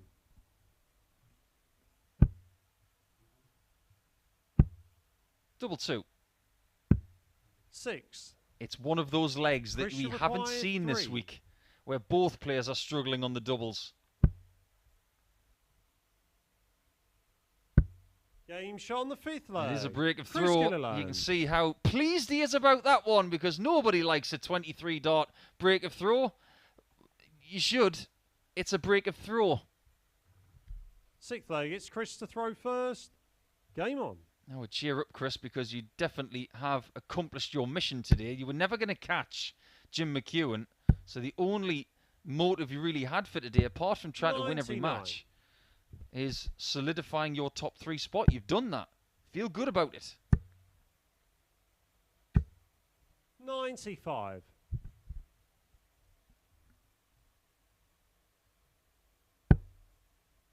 That's a great first start. 140. Some players do need a little bit of a pep talk from themselves. Earlier in the day, we saw Stone 133. somewhat lambasting himself before a shot, and then he hit a 180. Maybe that somewhat impetuous, unneeded third dart at the board in the previous leg from Chris 98. was as if to say, right, I've had enough of playing substandard stuff. I'm going to try and play my best to finish this match off. 140. Chris, you require 164. And it is to get a 3rd win against Gary Stone this week. He's won 4-1 twice 84. with 2 very Gary, good you require displays. 133.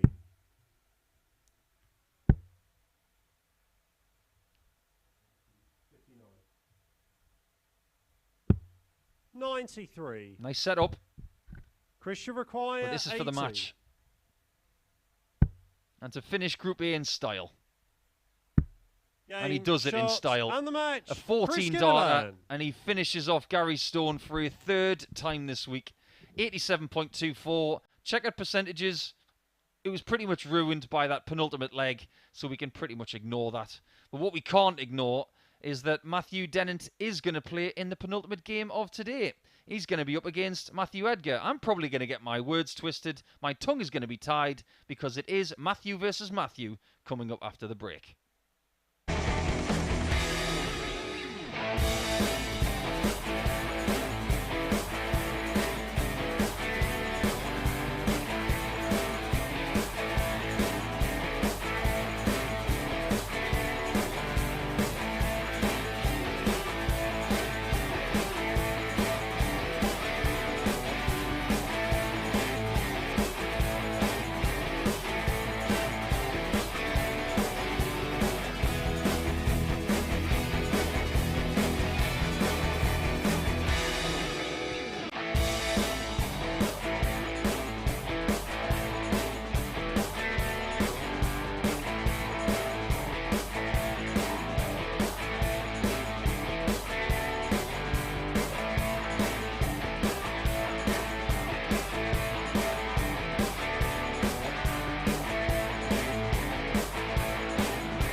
Welcome back, Darts fans, and we have two more matches for you for Wednesday. Unfortunately, Matthew Dennant cannot make the top three, but what he can do is continue his good form today to try and get another win against Matthew Edgar.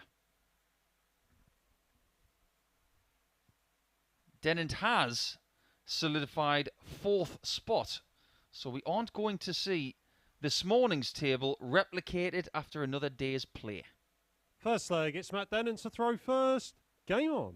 But these guys are assured of two more games over the next couple of days because they're both going to be in Group C. 96. And they have shared the spoils over the last couple of days as well. Dennant won match 1 on Monday. 100. Edgar won yesterday by 4 legs to 3. But that was courtesy of 4 missed match darts by Dennant. 95. He's had quite a few people on toast this week. 140. Not literally. It's just a saying we have in sport. When you have someone exactly where you want them, it means you've got them on toast. I don't know where it originates. I really don't. But it's something that is colloquially used all the time. 140. Matt, you require 170.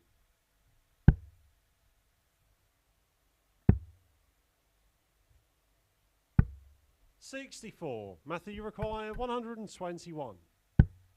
This one's going to motor along at a very decent pace. Both like a quick game. 97. Matt, you require 106.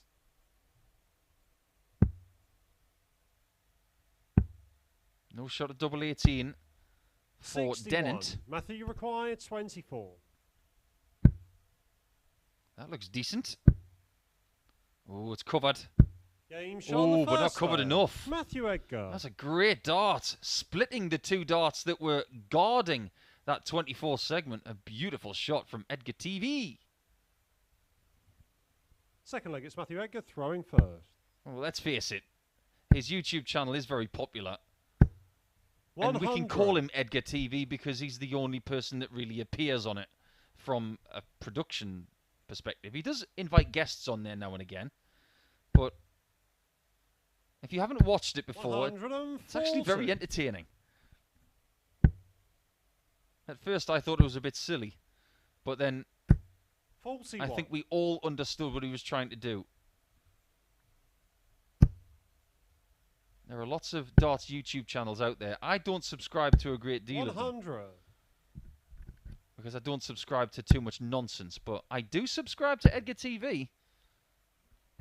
100. Because every now and again, because I don't watch everything, he comes up with a fabulous point, which I believe is good in sport 100. and in life.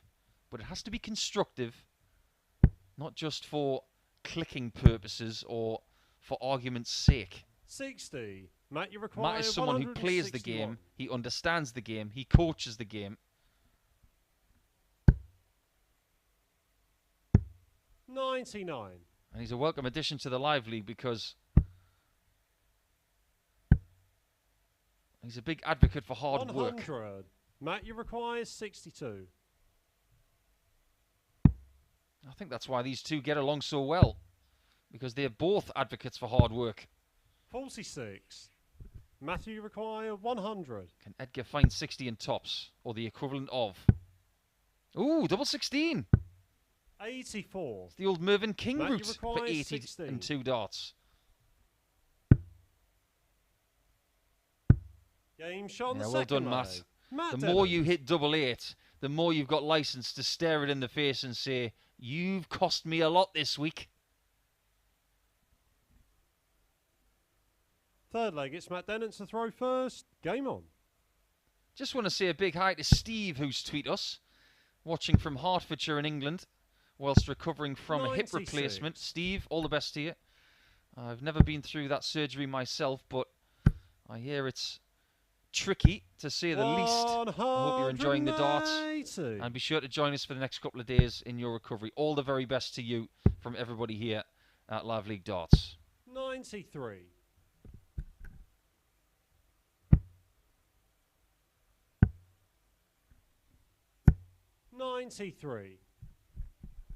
We've had our first maximum of the match. And this is a pretty good standard. Both averaging over 90. 58.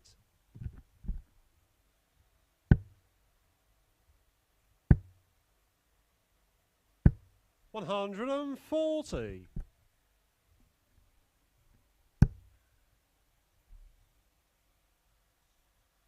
Edgar has played better today than any other day, in my opinion. 55. Started with a pretty Matthew, sketchy require 80 average against 88. Gary Stone. But he has shown much better signs. 56. 84 average beating Josh Payne. That stopped Josh from winning the group. But it was just a matter of time before that happened. He averaged 95 in defeat Matthew, to Jim require McEwan. 32. And 86 in Game shot on the defeat to third Chris leg. Gilliland. Matthew Edgar. But he's now 2-1 up, and he's averaging 96.98. This is a proper performance all of a sudden from the man from Daventry. Fourth leg, it's Matthew Edgar throwing first.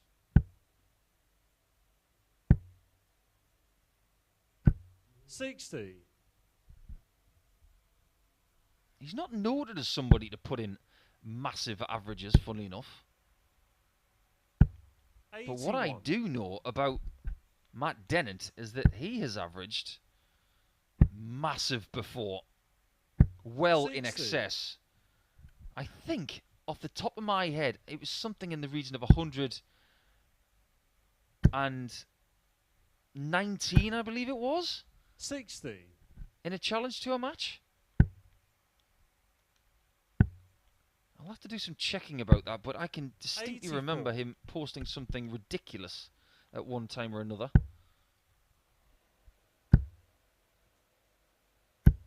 60.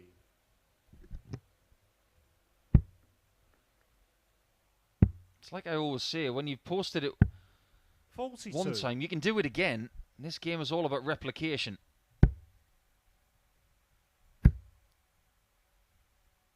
140.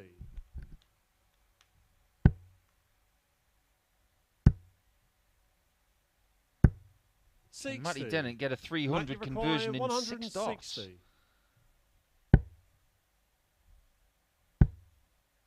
Not quite. 85.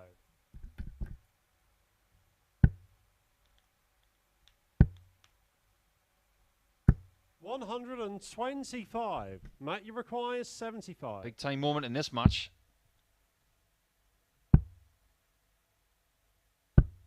55. Underpitched. Matthew requires 70. Is it double 16 again? 54. Oh, it was close. It was Matthew so requires close. 20.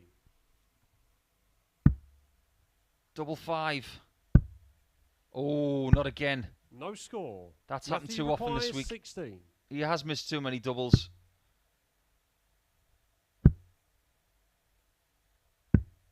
12. And he's not punished on this occasion. Matt, you require 20. They're having one of those legs again.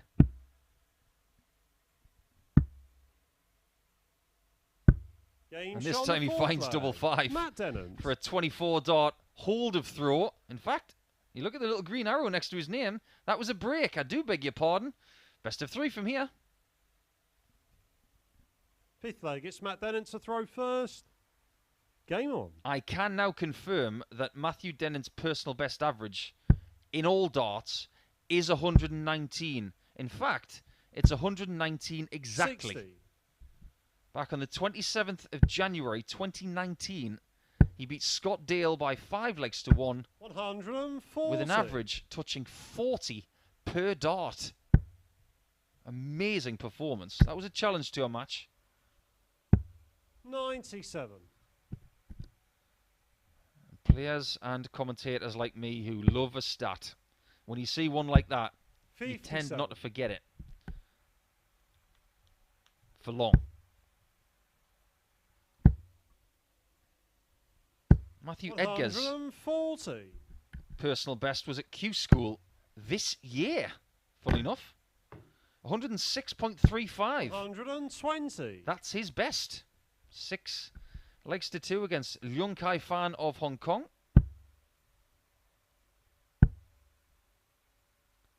But when it comes to live league darts, 60.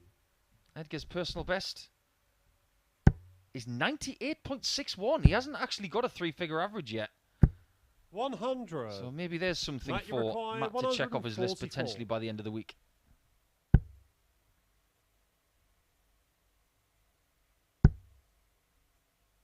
Good switching. 128. Or should I say, excellent Matthew, you require switching. 84. He's looking at the bull again. 59. How many times has he missed that bull by hitting 25 today? Matt, you require 60. I've lost count.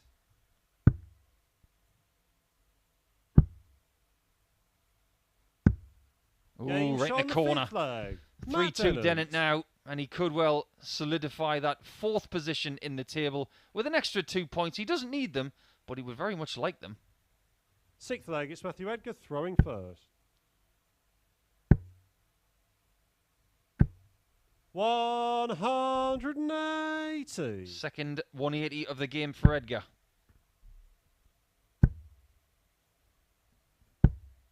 90. I said I'd lost count of the amount of times that Edgar had missed the bull on a combination finish today. 99. I would dearly love to know how many darts Matthew Dennant has missed at double 8 this week. 134. If I was to hazard a guess, it would be around 25, possibly more. 41. I could possibly dig into that stat sometime over the next 24 hours 59. before he plays in Group C tomorrow, but it will be a lot. And if we throw double 16 into that mix as well, 81. it'll be even greater. But to his credit, since that first match on Monday, he has plucked away 100. and he's finished in 4th.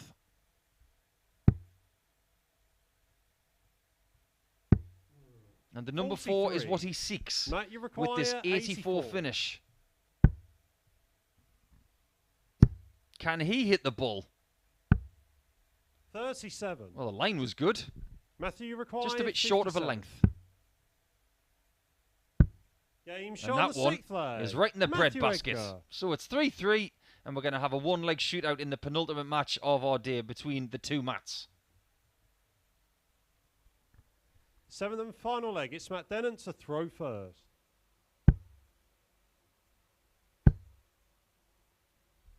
$140.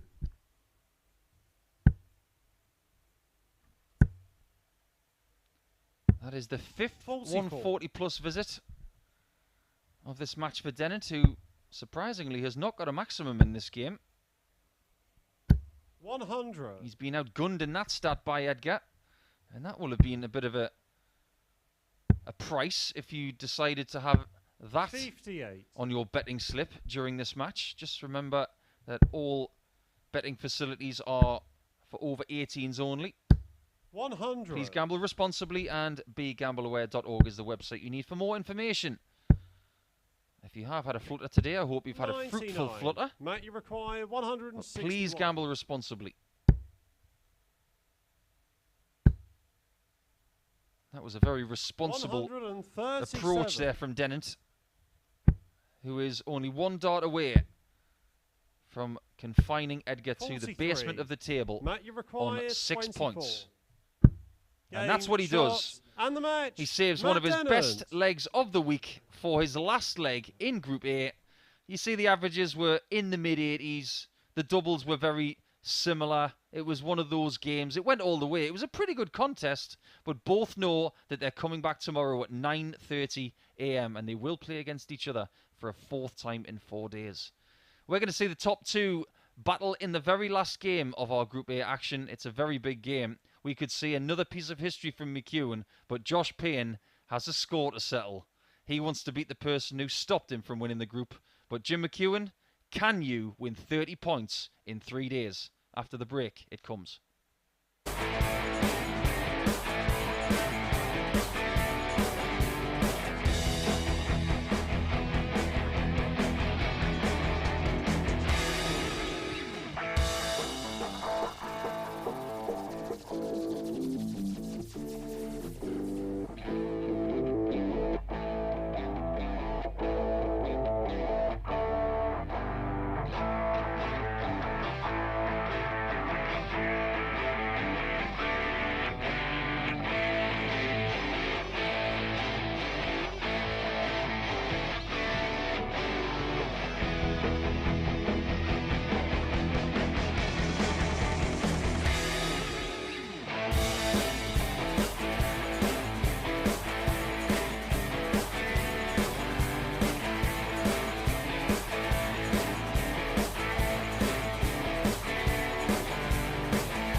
One more match for Group A, and you know what's coming. It's the top two, McEwan against Payne. And without further ado, let's go down to the hockey. It is conceivable that McEwan could win this highly competitive group by 12 points. What a ridiculous thought. But he's only 4 legs away from doing just that. And if he beats Josh Payne for the 3rd day in succession, he will break numerous records. He's already got the consecutive wins record of 16. Game on. If he takes that to 17, he will return on Saturday night to maybe make it something like 20 or 21. 100. What you're seeing may never happen again. But what we have never seen is someone undefeated in a 3-day group. 45. Here in Live League Darts in Group A.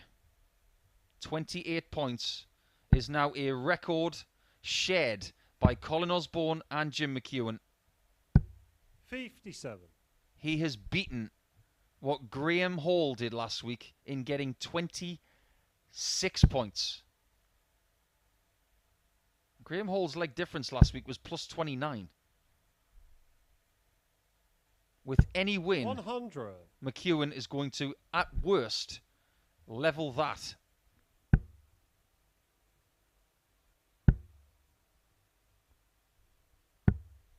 I don't think we should put too much stock in the first leg here for Jim McEwan. In his previous game against Dennant, he was somewhat awful for the first 30 darts. 180. But it hasn't happened here. It's a much better start as Josh gets the old hand out to get rid of a pest.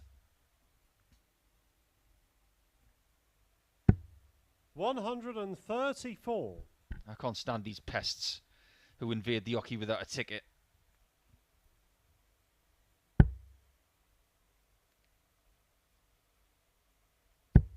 People like that Ali Pali wasp. 136. But it's Chucky looking to be a pest 170. to Josh Payne in his quest to be the only person to beat the Scotsman this week so far. 78. Jim, you But his require finishing has 40. been out of this world. 67% all day.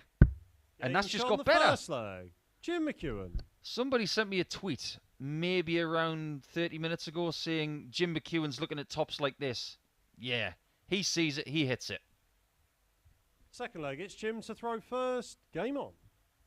And that was sent to me by Mark Marlowe. So thank you for your tweet, Mark. Thanks for tuning in.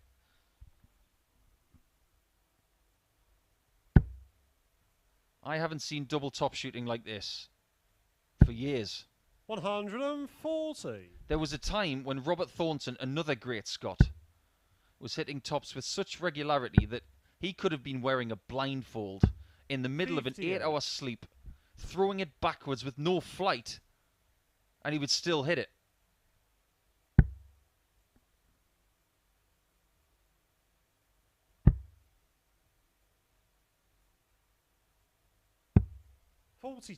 But I have to say, without the conclusion of this game yet, it's one of the best doubling displays I have seen in many a year.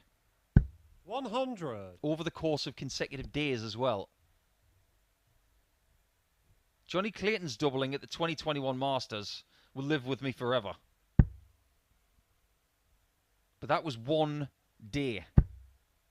This is 3 days of supreme 61. artistry from 7'9" inch. Who said it's a young man's game? He's 55. He's playing the best darts of his 100. life. He's giving hope to us all.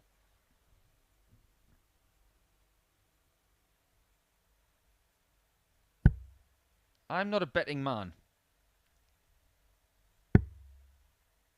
And from an ethical standpoint, 60. I don't bet on darts. I never have. But I tell you one thing. If I did, I'd be looking at the price for Jim McEwan to win the World Seniors next year.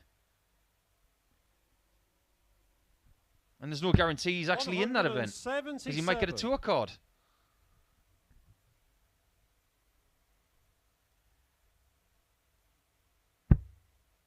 On the flip side of that, Josh Payne made a World Youth Final, didn't he?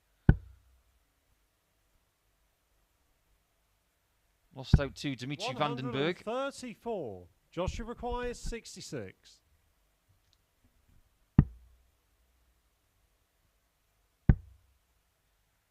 Change of tactic. 48. Jimmy requires I like 64. our spotter thought that Josh was going for the 16 and tops. We know that McEwan's going to go for treble 8. Now the single 8. Well, he's going to hit it, isn't he? It's just a matter of time. 24. Commentator's curse, just like that. 18.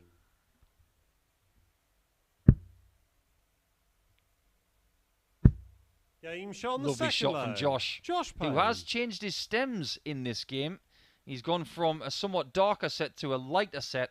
As to why, you'd have to ask him. Third leg, it's Josh to throw first. This sport is not predictable. I said that Jim would hit 100. that tops. He didn't. I could now say that this game is going to be 4-3 because the previous two meetings were 4-3. But I probably have egg on my face in the next 10 minutes.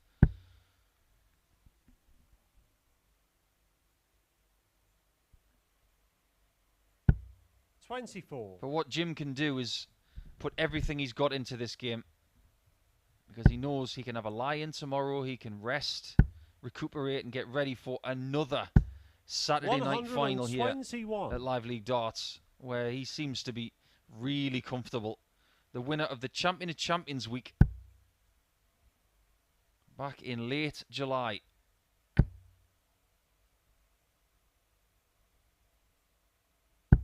$140. And also the winner of Phase 1 earlier this year.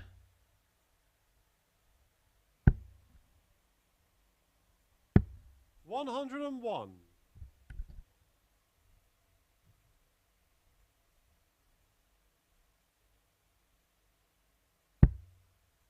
I wonder how Sean McDonald's feeling right now that his record has been broken. I don't think Sean is watching. I think he's at work. 97. But I wonder how Colin Osborne's feeling. Is he going to be sharing the Live League points tally record for Group A? 140.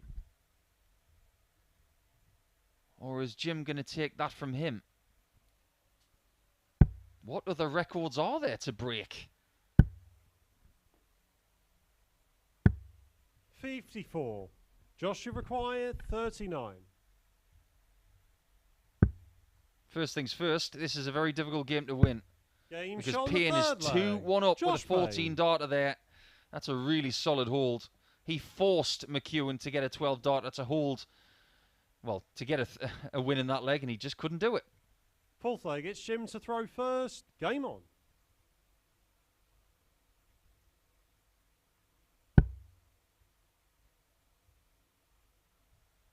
I'm trying to categorize that dart shirt of his. It's tartan, it's graffiti, it's 140. what looks like carbon fiber, a horror movie, a Scottish flag. It's an amalgamation of nightmares, of good engineering, 120. street art, and tradition.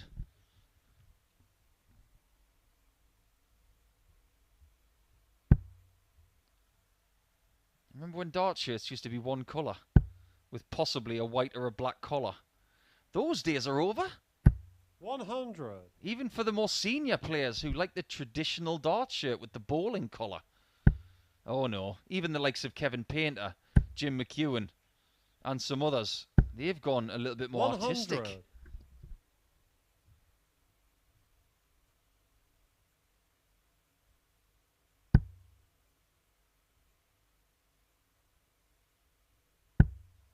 He's almost like the Scottish De Souza, saving his best darts 81. for his slightly more senior years. That's what I love about this game. You look at the likes of Wolfie in his late 60s, still playing great darts.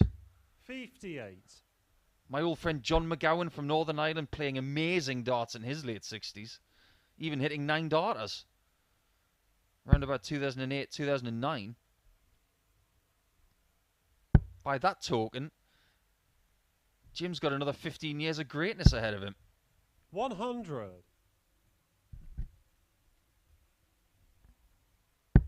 Just to paraphrase another horror movie, he might be like Jason Voorhees, he might be immortal.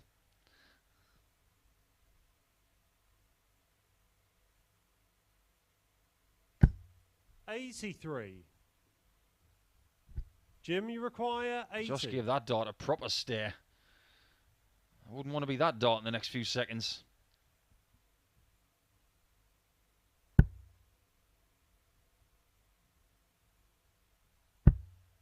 Double top for a 15-dart hold. 60. He's starting to miss it. Josh, you require 140.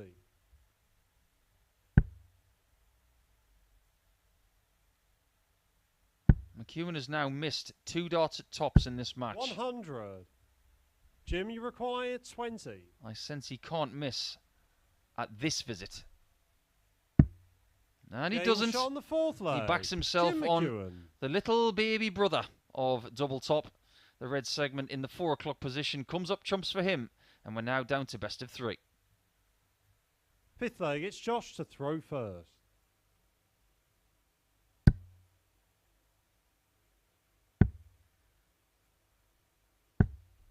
$53.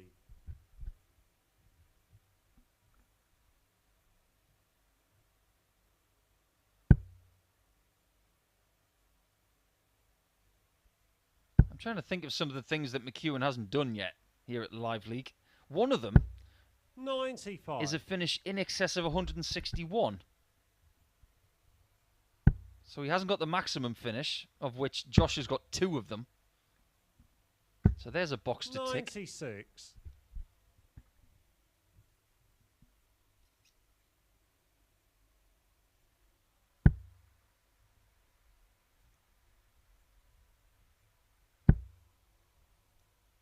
I suppose the only box he wants to tick today is that 83. he got 30 points first. We've seen people perfect in Group B and Group C before. I do distinctly remember that Kevin Burness was the 59. first person to be perfect in Group C with 20 points from 10 games.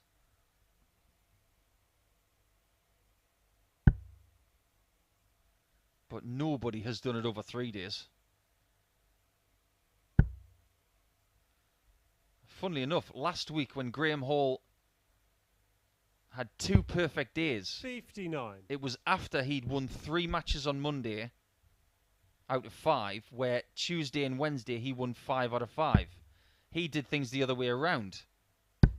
Whereas Jared Cole last year won 20 points from the first 2 days and then won a couple of games after that. That puts this effort from McEwan into massive perspective.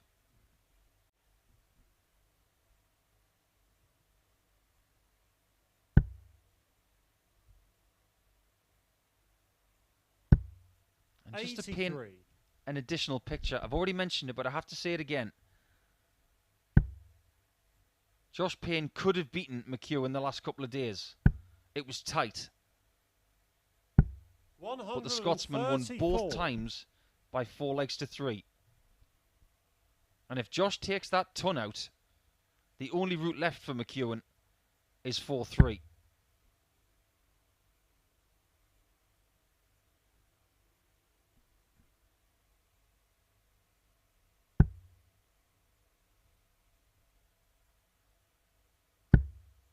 $81. That's turned out to be a pretty Josh good visit in the end. 100. He was thinking of how to leave a 2-darter.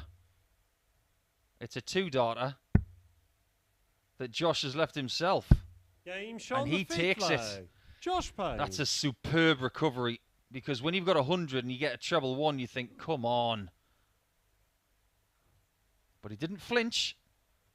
He hit. Sixth leg, it's Jim to throw first. Game on. Jim's averages today 99, 86, 88, and 89. Not at his brilliant best, but his doubles have got him out of jail 55. plenty of times. Has he got anything left against a Josh Payne averaging 90 and hitting 60% of his doubles? Not one three-figure average today. But we have on 2 occasions seen 100% at the checkouts. Both have come from these guys. One from Jim and one from Josh. 59. In fact, the 2 best performances of the day have come from these 2 as well, in my opinion. The 96.97 average of Payne against Gary Stone in winning 60. 4 legs to nil with 100% on doubles. And McEwan 99.49 in beating Chris Gilliland by 4 legs to 1. There was a better average from Matthew Dennant against Gary Stone, but I just think that Josh Payne performance was a little bit better, even though his average was a good 0.8 behind.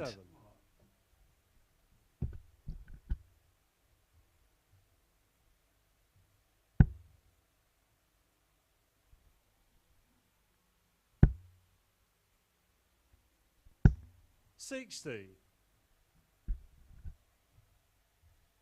Things are getting a bit tired now, aren't they? And when McEwan and Payne are starting to find that small 20 more often than not, that's a sign of a tired tricep. The back of the arm just gets a bit 55. too wound up.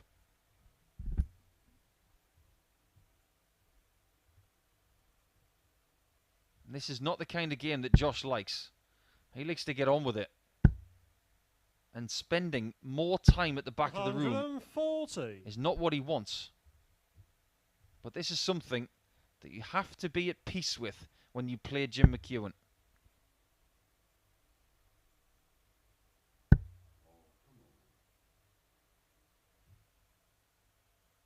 Jim's not going to leave a finish. 95. Payne could be on the cusp of denying McEwan the perfect week in a Group A campaign. 140. What Jim would give for that 140. And a couple of misses from JP. Misses that might not come. Josh has had the darts in this contest and he's used them well. 100. Josh, you require 56. To be the only person to beat Jim McEwan in 3 days, he needs double top.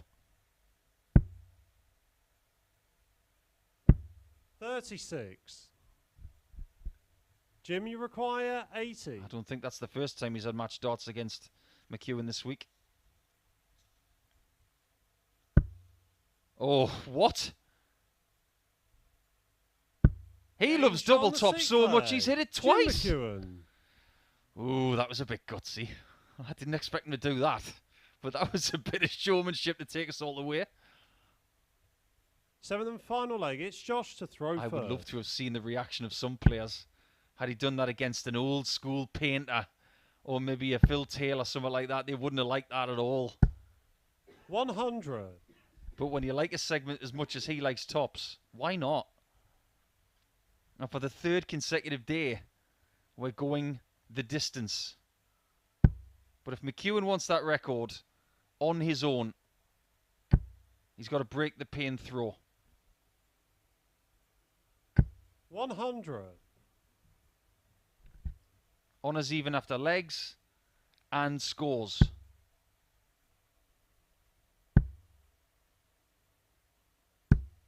$60. Chance.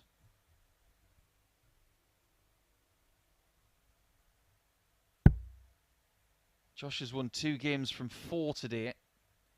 Mixed fortunes. But he's very comfortable 82. in 2nd position on 18 points. A win here for him would get him to 20 points, and you don't see many people getting 20 points and losing the group. 97.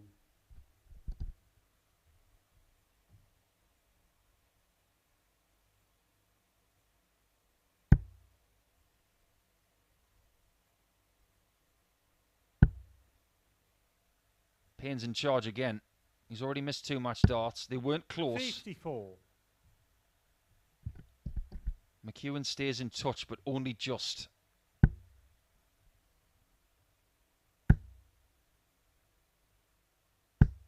$60. He must go 19s here. He'd love to get 7 of them, if not more. That scuppers that, you would think. He's got to go up to the 60 now. 60 leaves 167. 57's blocked. 55. 51 didn't do him any favours. 34 more than that in the 17 department would have left 176. 60.